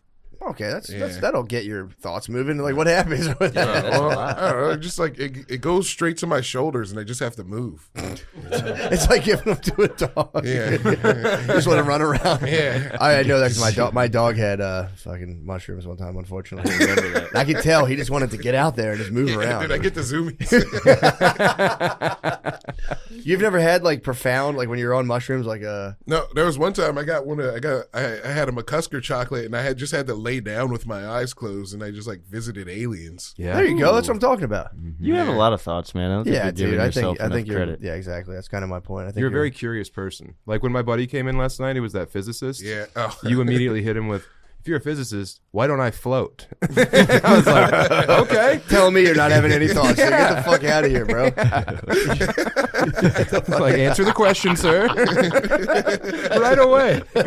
Why don't I? Sean, grow up. Explain gravity. No, he tried to say gravity, and he's like, I don't believe in that shit. He doesn't believe in gravity. Okay. That's a good point. Like, and don't give me that bullshit about gravity. Yeah. Why don't I float? Just gotta let them know, dude. Were I'm you on the talking side of the about earth, in why the aren't I pool? standing like this? Yeah. No, just like in air. You should be floating. True. I guess we are, but we're not floating, but the orb we're on is floating. Yeah. It's kind of sick. Yeah. Flying monkeys in space. True. Where are we at time wise, Josh? We're at an hour. God damn it! Nice. Like just like that, you feel the hour hit a podcast. Clock And you go, what the fuck happened? I'm all out of ideas. Yeah. Sam, thank you so much for Sam. doing this, bro. Dude, thank you for having me. This is like the only time we could have hung out. I know. You know? Unfortunately, dude, I gotta fucking go to the beach and lay in the water. I have to go cook baba ganoush with Tommy Pope. Oh, you're doing the cooking show. Nice. Yeah. Look at this. Ever since Chris O'Connor abdicated his role. He's not doing cooking anymore. I don't know what's going on. Chris Maybe in Philly. this is no one's business. But Chris, yeah. Oh, he doesn't want to cook. Maybe Tommy featured in the club, and he was spilling tea. Anyway, Gotcha. Chris doesn't want to cook. Mm-hmm. Boy doesn't want to cook. What do you? Yeah, exactly. Well, Thank you for having me. thank you, brother. Appreciate you. Hey, come see me in Philly, by the way. Oh, no. Come to Denver. I'm doing Helium the first weekend in November. Come to Denver for Thanksgiving weekend. Listen to Chubby Behemoth. Thank you, guys. I really love hanging out with you guys. And Love hanging out with it you. sucks we have to monetize our chill time, but It does suck. Come watch the Does Eagles it though? tonight. Hey, I always say, does Why? it? People say that, and I go, does it? It's kind of fucking awesome. and also we Pretty nice. fucking actually had good in-depth conversations. That's what I'm you saying. know, it wasn't me being like, so how was Providence? Dude, imagine if prostitutes could all hang out with each other and get paid. They do. Yeah, but we don't need anyone. Imagine if we needed someone just like coming on us the whole time. We don't even have to get cummed up. We don't have to get cummed on. Guys, October 10th, I'll be at Hilarities Comedy Club in Cleveland, Ohio. The Wilbur in Boston, Massachusetts. That is October 18th. Milwaukee Improv, my God. And guys, the big one, the New York City Comedy Festival. They won't shut the fuck up about me making a video. Guys, I'll be there. I'll be there with you. 11/16, I'll be in Town Hall, New York, part of the prestigious New York Comedy Festival. I'm excited. I can't wait. And That's also, cool. Capital One Hall, Tysons, Virginia. I booked two, I think, theaters prematurely, so please fill them up. I'm going back to clubs after that. Please come, guys. I I'm booked the coming with you. Bridgeport Stress Factory prematurely. Oh, no. Have you been there before? No, dude. I heard it's a fucking meat grinder.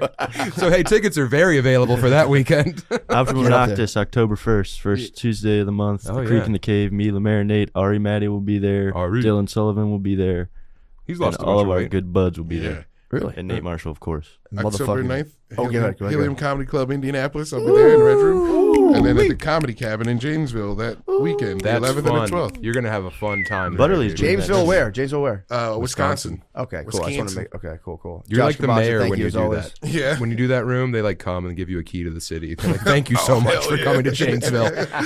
What happened? Is everything okay?"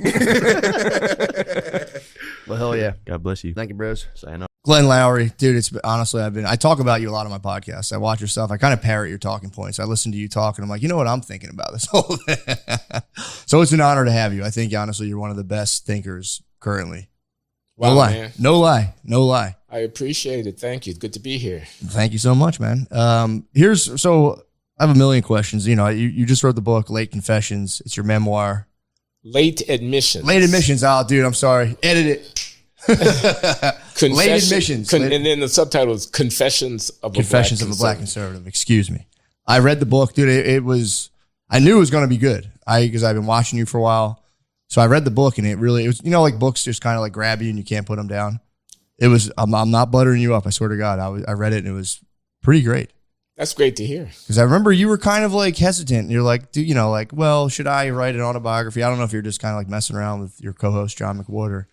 But did you really have like a kind of hang up, like, do I really deserve to write an autobiography? Or did you know, like, I'm letting this rip? I don't know if I'd put it that way, but it was a long time coming. I've been thinking about it a long time before I actually got it done. Mm-hmm. So, yeah. But once I got going with it, once I got into the thing, it kind of took over. So what was that like? Like, did you have an outline for like this part of my life, or did like the memories just spontaneously arise as you started kind of from the beginning? I went through different, phases. First, it was going to be Changing My Mind. That was my title, had a working title. And I thought it was about being on the left, being on the right, you know, a black guy, conservative, Reagan affiliations and things like that. But then kind of going left and, you know, my back and forth, the pendulum swing of my politics, changing my mind. It was going to be about, you know, the friends you lose and, you know, the things that you have to do and, you know, things like that. But that was the cover story. That wasn't the real story. Yeah, you know? I remember that theme from there. Then it was going to be the enemy within. You know, I went through a phase when it was all about, you know, fighting my drug addiction and, you know, dealing with my sexual addiction and things like that. And confession and, you know, getting religion and losing, you know, it's going to be about the devil, about the guy sitting on your shoulder on one side, on the other side. The enemy within. And then I realized that the real issue for me was figuring out how to tell myself the truth about my life. That was being honest. It was coming to terms with it, you know. And I finally was able to get something going. Yeah, I had an outline. I had a dozen outlines. Yeah. You just didn't know how deep you're going to go into. You know, I knew I wanted to do the Chicago thing. I knew I wanted to do the MIT thing. I knew I wanted to do the Harvard thing. I knew I wanted to do the drug thing. I knew I wanted to do the church thing. Yeah. So I had these, you know, but it didn't have the life that it needed. It didn't have the I want to say something like thematic integrity. It didn't have the vision. It wasn't quite right. What do you think the theme was? So, because I have an idea of what the theme was for me. What do you think the theme was, at least from my experience of it? What do you think the theme was for you when you were writing it, or like that you took away from it afterwards? Well, I hint at that in the preface when I say it's the problem of self-regard. And I say I'm playing a game with the reader. The reader has to figure out whether or not what I'm saying about myself is true. And I call myself being clever. You know, I say, I'm going to tell you the worst things about myself. And in doing so, I'm going to gain your trust. Yeah, I remember I was kind of tickled when I read that. I'm like, God damn it, he's so smart, dude. It's such a good way to start the book. But that was true, though. It was, you really did disclose, you know, a lot. And it wasn't like, you know, I read it and I was like, first of all, and I got to say, and this is, I just didn't know how much of the book was going to be about you getting pussy. That was crazy. You got a lot About of pussy. what? You got a lot of pussy. A lot of the book was about getting pussy and growing weed. I had to turn it over and check. I was like, is this my life story? And I was like, no. I was like, this is you, Glenn.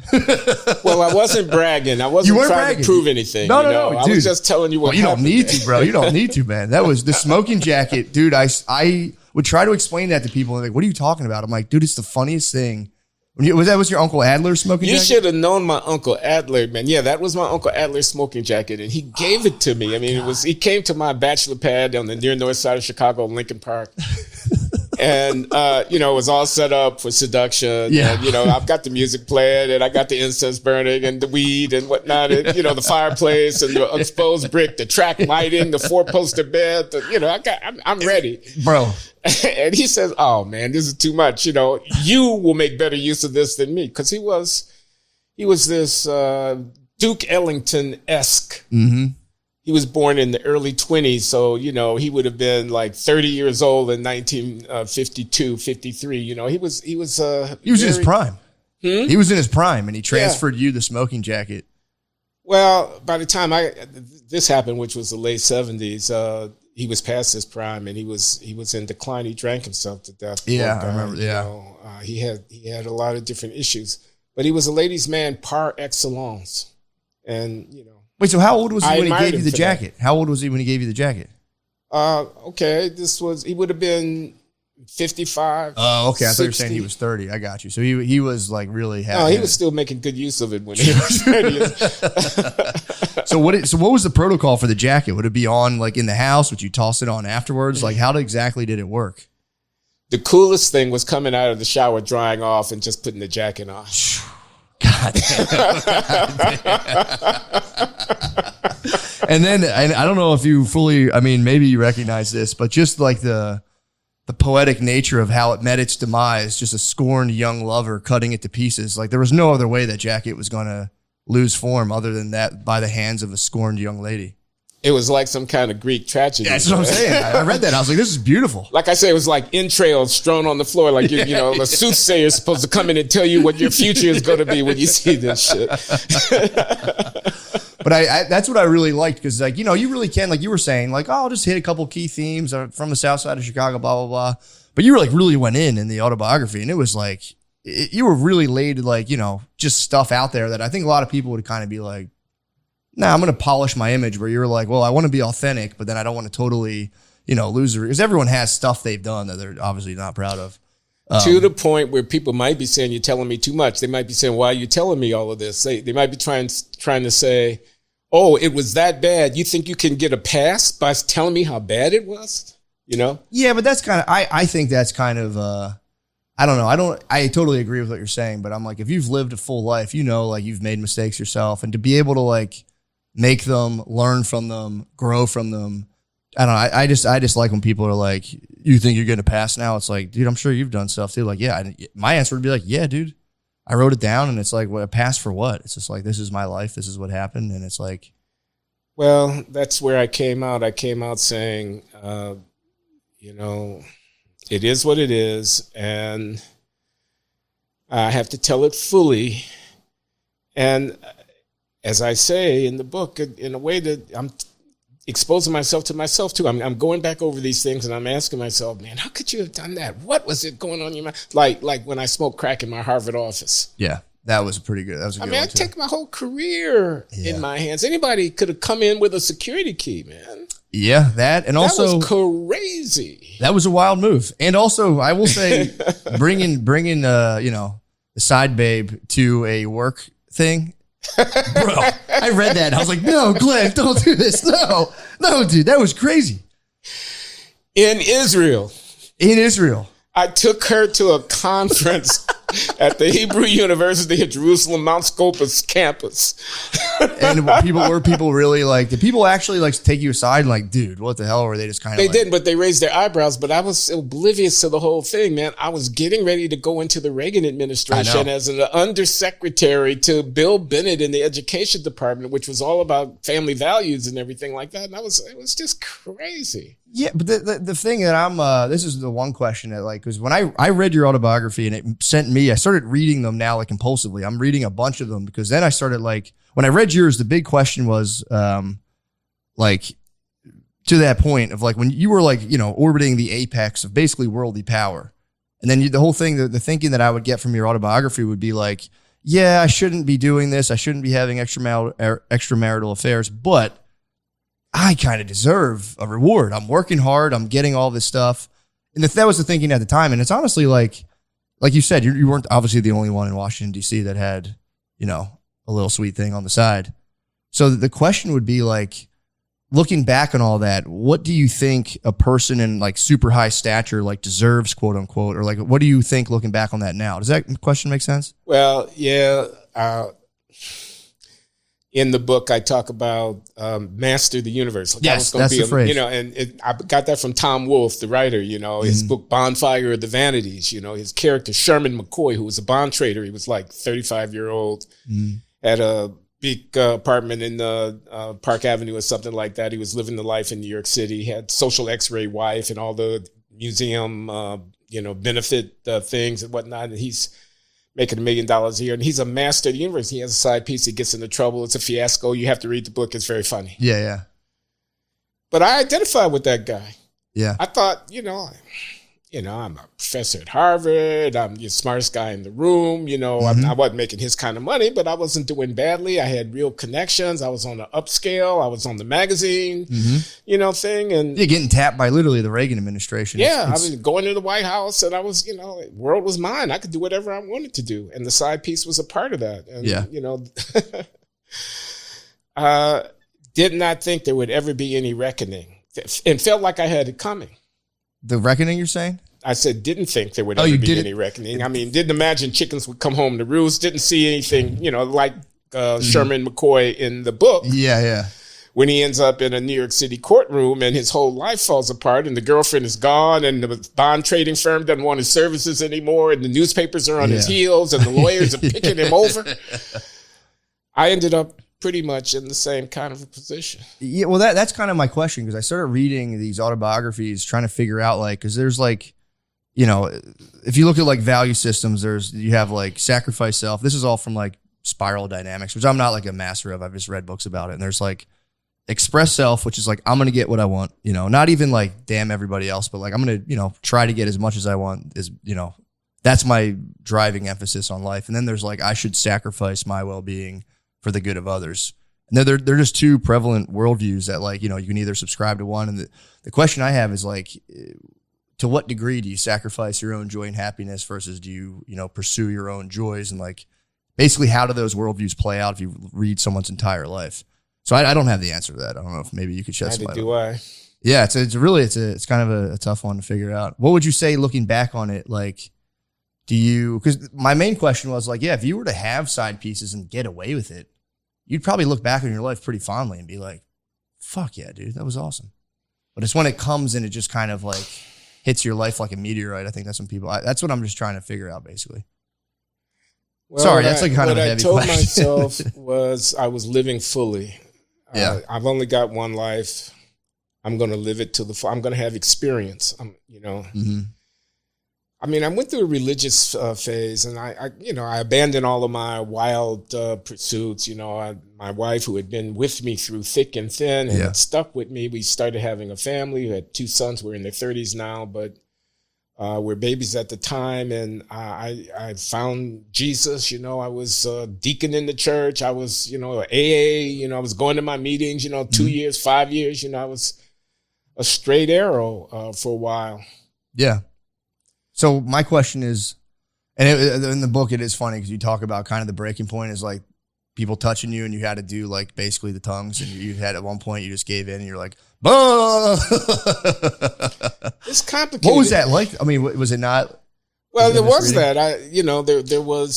There was the secretary of mine who tragically died early in the funeral, and everybody danced around talking about she's with Jesus, and I just wanted to pause for a minute and contemplate the fact that this beautiful young woman was gone from this freak disease and right in the prime of everything good was happening for her. And, Jesus, I didn't want to hear it. I didn't want to hear about it was okay. Yeah. And they were like dancing around this church, and that really pissed me off. Yeah.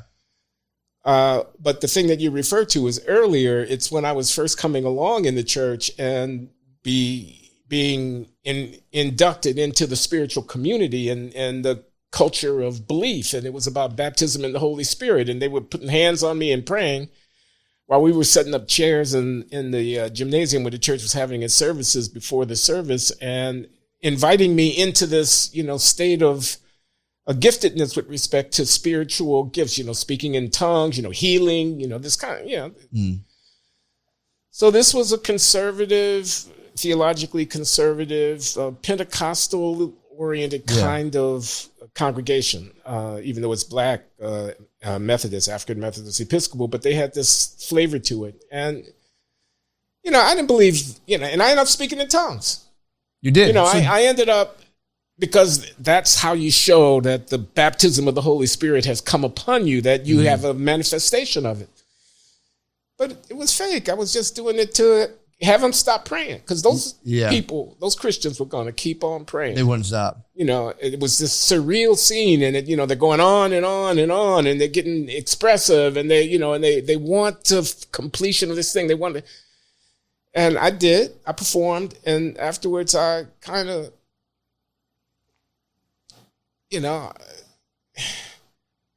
there was a kind of cynicism to it, a kind of, what game are we playing? So eventually I moved away from the church, but as I tell in the book, it's a complicated story. Where do you stand now personally with like spiritual beliefs, and like, where do you, So if I had to put a name on it, I'd say agnostic. I am not an anti-religious person. I'm not a person who, they believe in God. That's some crazy shit. Yeah. I'm not that guy. I respect people's trying to come to terms with the biggest questions of existence. What's the meaning of life? Who am I? Where'd we come from? What's the answer to the ultimate questions? People are seeking, and this is a human tendency that you see in every culture going back throughout recorded time. People seek meaning in life. But I think it's the hardest problem there is. What's the meaning of life? I don't believe in magic. I'm not going to just sign on to something that doesn't make sense to me. I don't believe in virgin births. I don't believe that a person who died is alive 1,000, 2,000, 3,000 years after they died. I don't believe that. That's just asking me too much. But the answer to, it relates to what we were talking about earlier about getting pussy. And about side pieces, and about, what's the most noble way of living? What's the most rewarding way of living? Is feeding my sensual desires really? Is there anything higher than that? What about my loyalty to others? What's the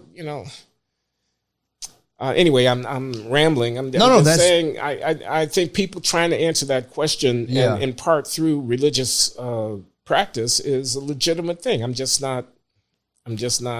So that's kind of that's exactly kind of my question is like, what do you, and again, it is kind of a tough one to answer, but it's like, what have you walked away from being like, is there anything higher than feeding your sensuous appetites? And like over the course of like, decades, does the sensuous appetite being fulfilled be like worth it? Or is it like, is there something you think higher than that just in like, whatever else there could be, even if it isn't like an organized religion, but like, where do you stand on that now? Does that question make sense? Repeat the question. So do you think it is enough to just kind of satisfy like sensuous kind of like appetites of the body? Or do you think there is something higher principles, and over the course of time, just as I could see serving higher principles and then getting to the end of it and being like, well, what the fuck, man, I could have been having fun. That was a waste of time. Or do you think that pays off? I don't know. I just know there are other people. I know that when you make a decision to hurt somebody, that's consequential. I don't think my sensual gratification is the highest thing. What about my intellectual edification? True. But is that just to get pussy? No, I hear and you man, you know, I'm in my 70s now. Yeah. You know, mortality. That's the thing that you confront. I realize, you know, I've only got however much I've got, but it's not that much, you know. Yeah. And then you're gone, and then what? I mean, and then what?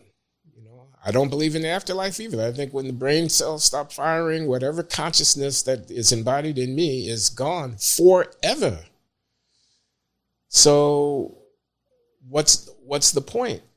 And, you know, I could say some poetic stuff here, baby smile, you know, things like that, the sunrise, and, you know, and it's not bad watching the sunrise over the ocean from the beach and, you know, whatever. And the pussy's not bad either. True. You know, a good glass of wine or whiskey, right? Good smoke. Yeah. But there's got to be more. There's got to be more than that. And what about my legacy? What about the memory? I mean, I know that whatever I do now etches in stone, whatever it is that people can look back upon. That was, you know, Glenn Lowry. Yeah, well, and then, so speaking of that, that was the big, I think this has kind of been in the book, a big theme of your life where it's like, you're in a place, you can kind of identify things that seem almost performative and like not, I guess, like true to experience or whatever. And I feel like you could have, in the book, you say people because of your race would just be like, hey, just kind of take a position. Not, you know, you had your own merits, but you detected there'd be a lot of like, look, you know, kind of quota filling and like, just relax, take a paycheck and like, just be here for representation. And you kind of really bucking against that, being like, no, fuck that. I'm going to be here on my merits. And like, I'm going to go to a different school. Like where were you at one point where you're like, I'm out of here? Or there, I think, that wasn't the Kennedy Center, was it? Am I mischaracterizing? No, you're not. You're not mischaracterizing it. This is about affirmative action and about race and how you come to terms with what people think about and the expectations they might have and whatnot. And you know, I've gone through different phases on it, but I was at Harvard. in 1982. I came as a professor, the first Black to be tenured in the economics department. I was appointed in Afro-American studies. I was trained at MIT. That's where I did my PhD. I was a techie guy. I was a math, whiz and a theoretical economist, and very academic, very ivory tower.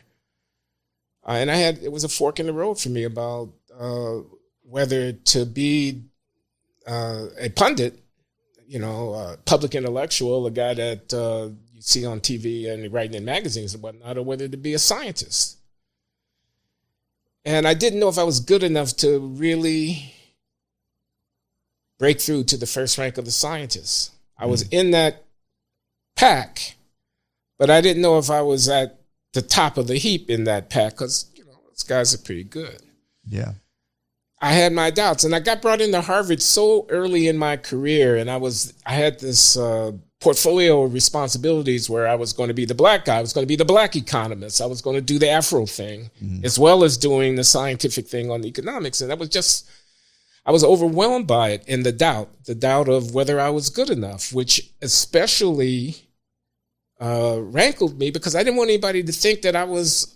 And also ran that I was being patronized. I didn't want to be that guy, that Black guy that, we know he's not really, but, we got other women. I don't want to be that guy. Yeah. And I say in the book, I choked. I thought about that game of pool I lost to my mother's lover in that pool hall way back when I was a kid. Dude, I read that. Andrew's a big pool guy. He can play really well, but I read that pool. I had a clean shot on the 8-ball in the side pocket, and I would have run the table on this dude, and he's got his hand on my mom's butt. Yeah, oh, bro. And I don't know who he is.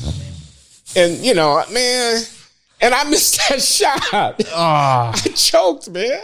Yeah. And I felt a little bit like that some days when I was sitting in my office at Harvard and I was trying to find an idea that I thought was going to be a good enough idea. And I'm looking on my show and everybody's looking and is it going to be good enough and whatnot? And I had an out.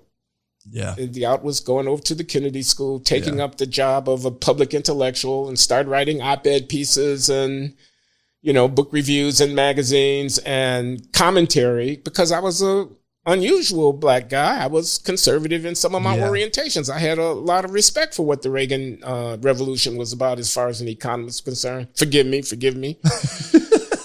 It was a long time ago. I was young and foolish, but there was a road for me to be a pundit and a commentator, a Cornel West, kind of type. Yeah. He's respect. I respect Cornel. He's fantastic. I respect Cornel. So, but the scientific with the green eye shade and just doing the epsilons and all that. and I made the choice to go the way that I ended up going. I'm curious though, because, I obviously had only seen your show before that. So I didn't know, I knew you were, economist and all that stuff. I don't know anything. I'm terrible at math. So I was just like, whatever, like supply and demand. And I didn't know it was such a technical science, but do you have regrets about, because my point is you seem so well suited for like commentary, like you're so good at like just talking in general that like, the fact that you were like, I don't know if I want to do this. Do you feel like that was like almost a well-placed nudge by the universe at the time? Or do you feel kind of like, damn, I wish I stuck, which is like, just imagining you sitting in a building doing math is just like, my God. It's kind of nuts. I think all things considered, it was, like you say, a nudge of the universe, well placed in the right direction. Although I have regrets. I mean,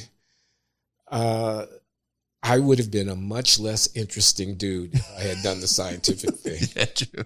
Okay. Maybe you could have been like Breaking Bad. You might have been like making that shit. There would have been this character inside of the guy trying to get out.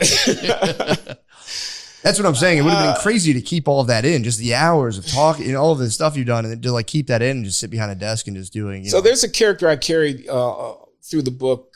Jonathan Hughes is his name. He was one of my teachers when I was an undergraduate at Northwestern University. He's a historian, economic historian, economist, but a historian, played the saxophone, and always said, don't eat lunch at the economist table and the faculty club. Go to the big table where the historians and the literature people and the scientists and the whatnot, because it's too narrow. It's too narrow. Read widely. Read outside of your field.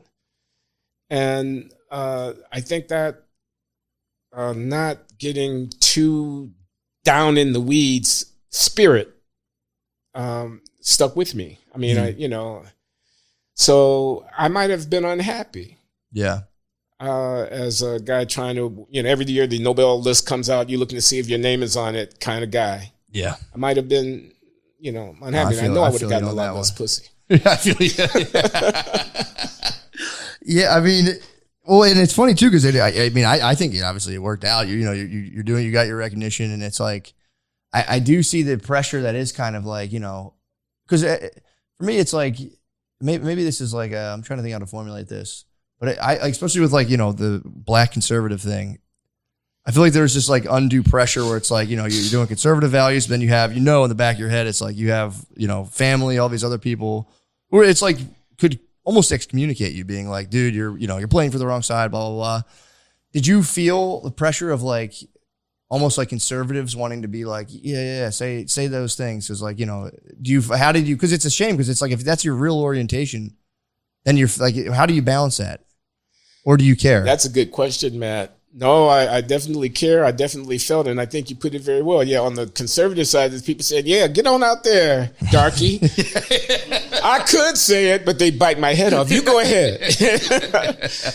On the one hand. And then on the other hand, there's like my homeboys and my uncles and whatnot sitting back saying, man, what kind of Uncle Tom thing are you doing? What, tap dancing for the white man? You Reagan?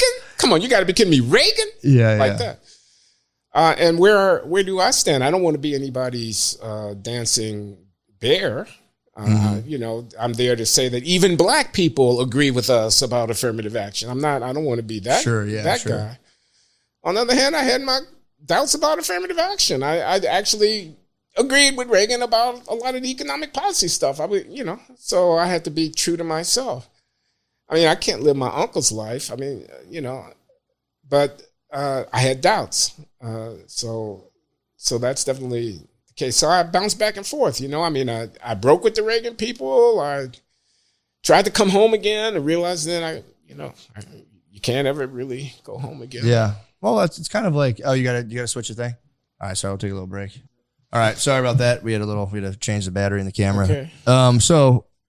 So not to lose our place, the thing I was at was the just kind of the black conservative question, and it always has struck me that it's like there's this weird like double pressure on black people in terms of like politics and stuff, because it does get like, just the phrase black conservative is like you have to almost qualify it, where it's like you're kind of under it's like pressure to be like, are you performing for white people or whatever, and then like who do you be true? Are you true to yourself? Are you being and it's like seems like a lot of kind of pressure to kind of. It is a lot. Deal I with. try to point at that in dealing this in the book. I mean, authenticity, loyalty, and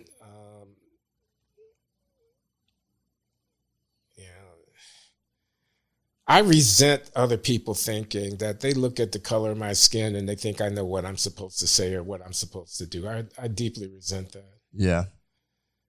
On the other hand, when I pick up the newspaper and I read about some of the shenanigans that are going on, I mean, I'm talking about in Baltimore, St. Louis, and Philadelphia, and Chicago, New Orleans, and I feel ashamed.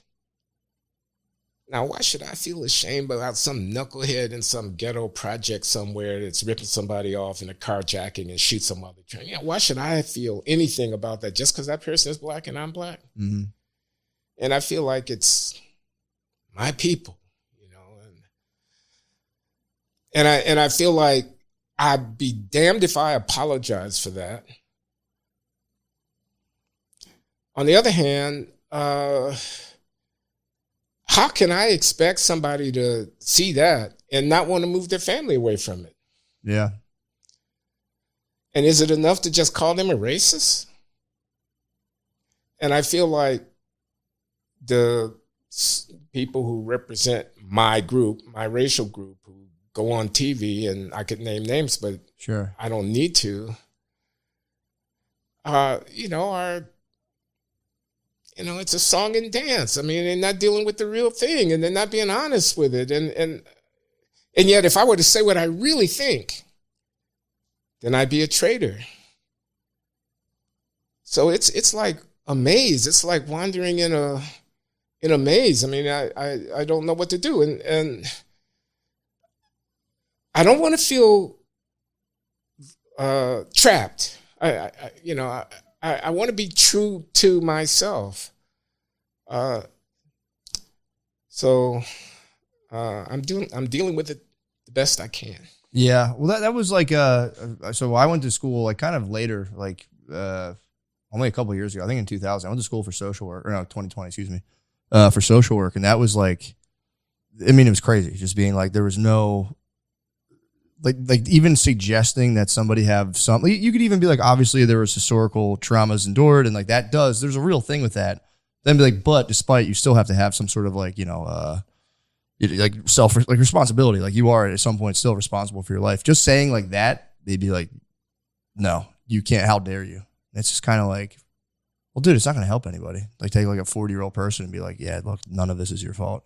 So I feel like I feel like everything gets simplified where it's like you have, one group of people being like, it's their fault. They need to fucking get their act together. Talking about like black people from the inner city. And then you have people be like, look, it's not their fault at all. And it's like, there has to be it seems pretty easy to like stitch those two things together. Like, yeah, obviously there's been some terrible stuff that's happened that's had an effect, but there's also needs to be some self-accountability. Like, where do you kind of stand on that question? Or do you just like? I agree with that. I mean, there are a lot of unfairnesses in the world, and there are a lot of people who are in desperate straits and who could do with some help. And I would not want to be a 22-year-old mother with 3 children and making $20,000 a year trying to get by on earned income tax credit and stuff, and food stamps. I mean, I wouldn't want to be that woman, or I wouldn't want to be one of her children. Yeah. That's inequality in spades. But that's a separate point from the point that each and every one of us is responsible for how we live our lives. and what we do with our time and the extent to which we are responsible to those who are dependent upon us. And you can't let the one cancel out the other. I mean, so, I mean, let me be concrete. Homicide, violence, assault, rape. You just look at the numbers and look at the racial disparity in the numbers. I don't want to hear from a social worker about how it wasn't his fault. He had a choice to make. I mean, who are we if we as a society take such despicable behavior? And of course, I get emotional. Now I'm getting emotional about criminal behavior where they're victimizing people. Well, we should get emotional about it because it's despicable. Yeah. Little baby sitting on his grandmother's knee on the front porch and some THUG riding by shooting a pistol at his rival out the window and he kills him. That's despicable. Black Lives Matter. Exactly. That's despicable. Yeah. Like that. I think you should be able to do both things. We should have a decent society without apologizing for criminals. Yeah. And when they're black criminals, without apologizing for black criminals.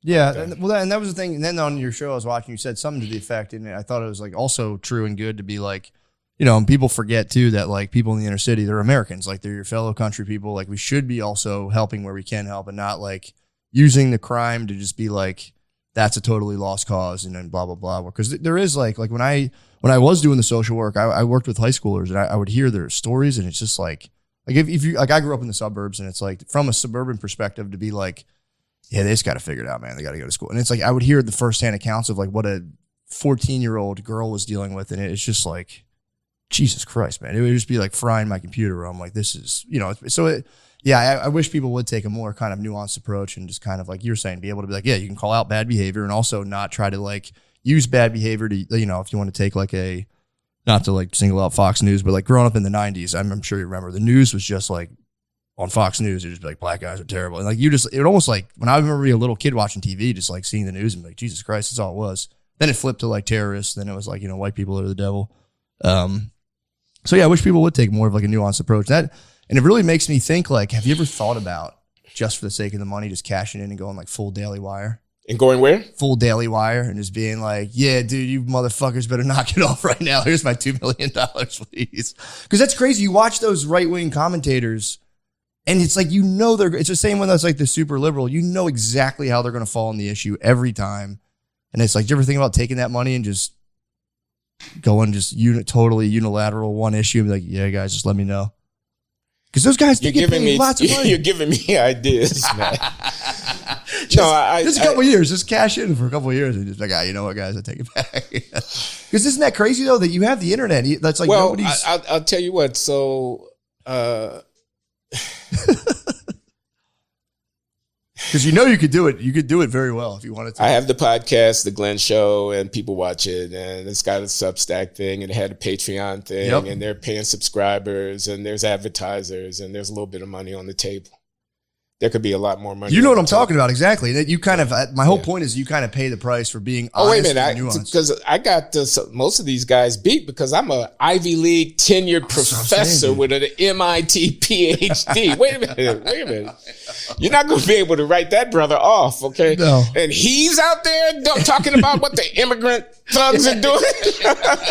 Cats. Have you talked about eating cats yet? They will pay. They will pay to hear that. Bro, they would pay you a couple $1 million a year. You can sign up tomorrow. Yeah, the thought has crossed my mind, but Yeah. That's my whole point. That's what I admire about you. Again, it's like you could easily fall in at your own, gain throughout years and decades. You could have just fallen in and being like, all right, I kind of see what's going on here. Let me kind of grease my palms and kind of go with the flow. But your whole life seems to be you getting into situations and being like, this is fucking bullshit. And it's a shame because it's like, the markets obviously rewards currently just like demagogic kind of like unilateral thinking of like good guys, bad guys. We're the good guys. They're the bad guys. And that's all we're doing. Like with the debates, it's like we got to pick a non-biased thing where it's like now it's like I won't do a debate on that one and I won't do a debate on this one. I think it's like embarrassing. Well, you know, the shame of it is I still get accused of being a grifter just for speaking my mind, as I did just a minute ago. They say that I'm doing it for the money, when if I really wanted the money, they haven't got any idea. Oh, my God, you can make so much more, bro. You can make so much more. And that's, I mean, hopefully you don't read. What do you make of the whole internet comment phenomenon? Do you read them, or do you kind of like... Yeah, I read them. I'm not going to say I read every single one of them in every one of the platforms. Never piss you off? But... yeah, they piss me off. I mean, and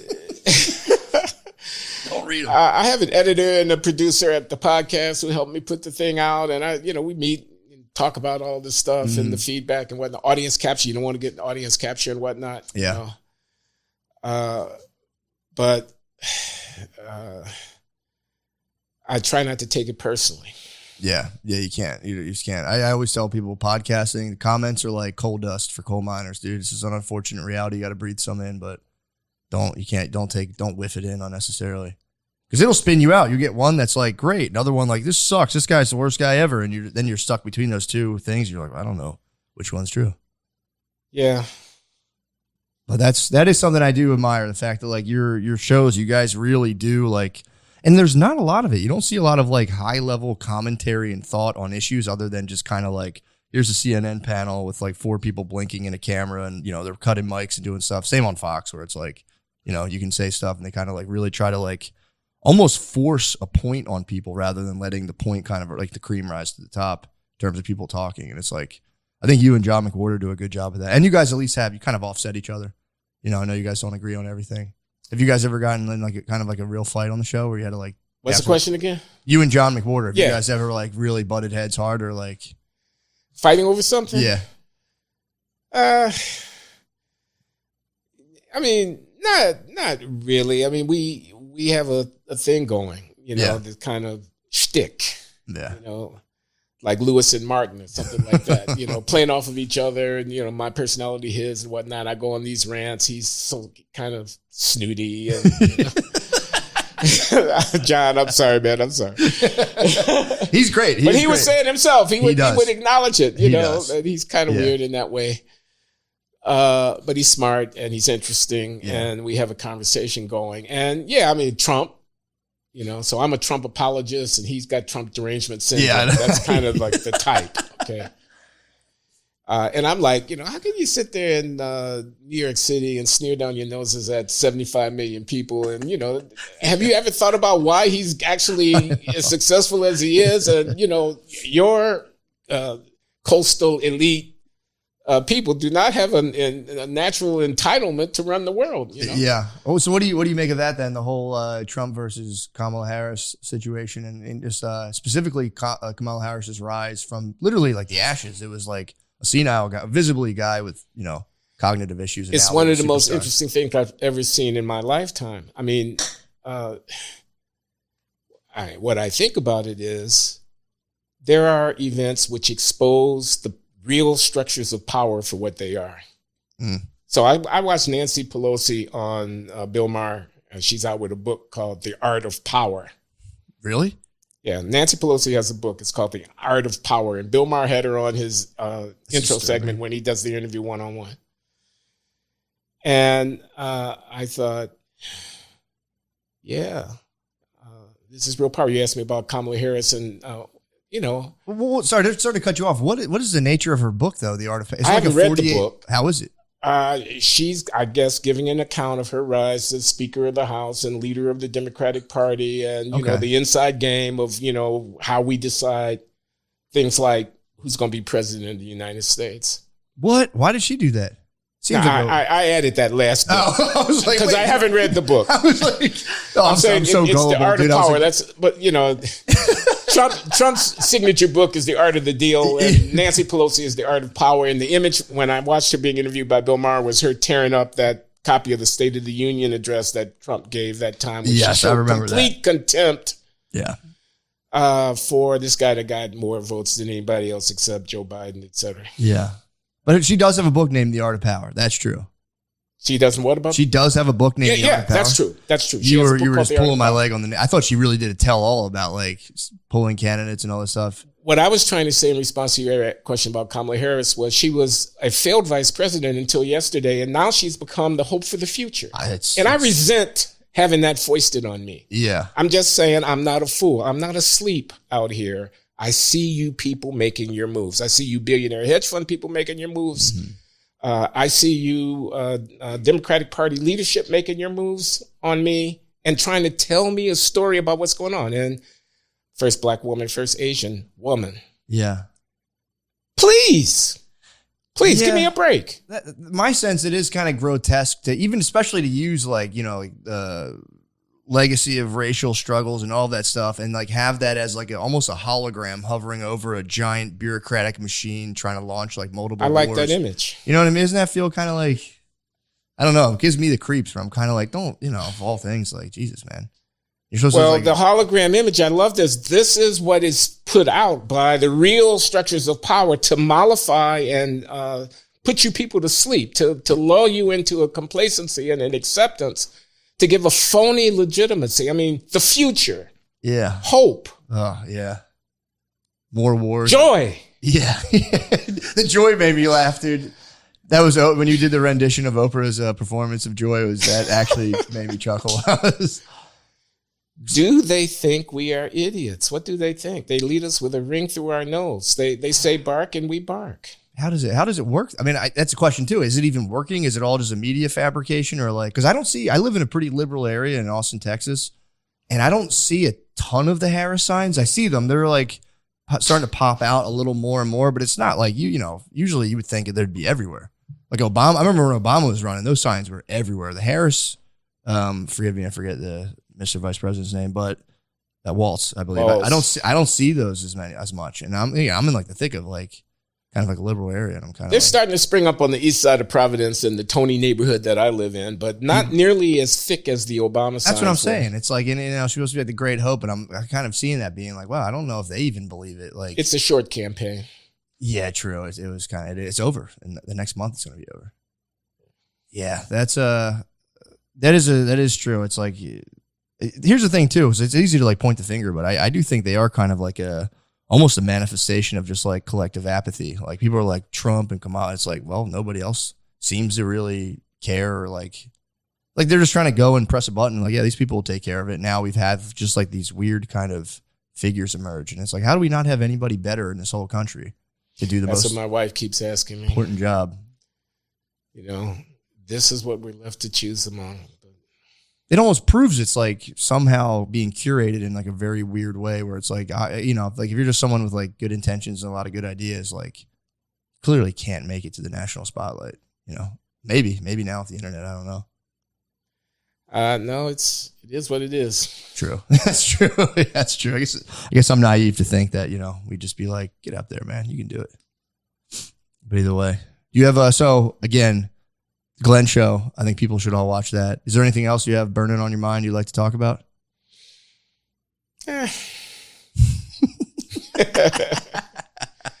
Comedy. So I did this event at the Comedy Cellar in Nome Dorman, and Shane was one of the people who came up there. Spoke highly of you too, by the way. He's like, I met Glenn Lowry. I was like, what? So my thesis was, I said to Nome, I think there are things, I'm a political commentator, but I think there are things that really only comedians can say. Like Dave Chappelle talking about the trans stuff or whatever. Sure, I mean, he almost got cashiered for that, but, Kind of. Then you just end up making more and more money because it just kind of drives more attention. Do you agree? Do you agree that there are things that only a comedian can say? And do you feel as a comedian any responsibility to say them? I think they're, unfortunately, for some, like if you're in an office, I can't, I actually was in an office when I was doing social work. I had been a comedian before. I kind of started having doubts, like I had this job. I just want to like do something and actually work with people.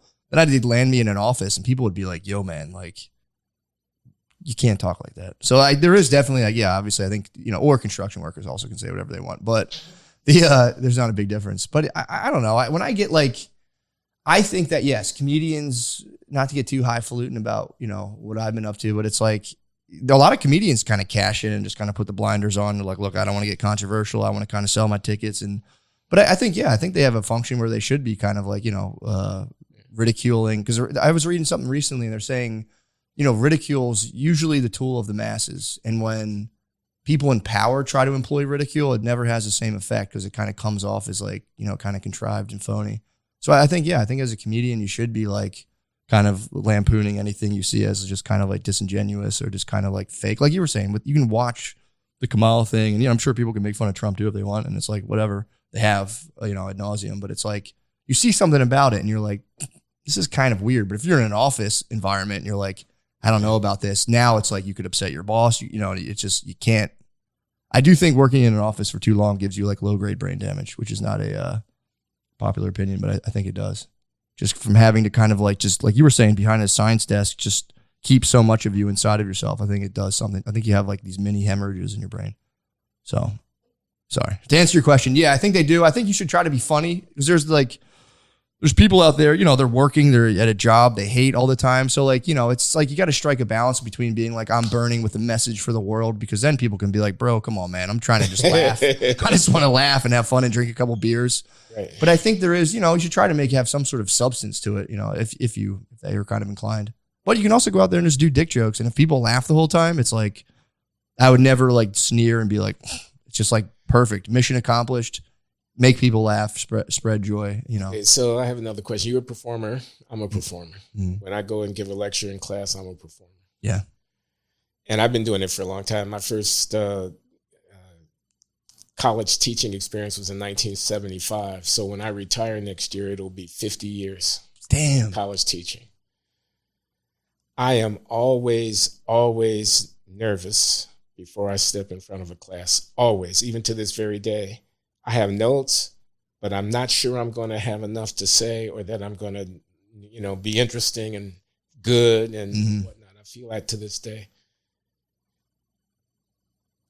I don't know how a stand-up person does that thing. Yeah. There are no notes. Yeah. I mean, I'm sure there's rehearsal. I'm sure there's drafting and sketching and there's thought that goes into it. But it's in the moment. It's the performance. There's the audience. And there's no net.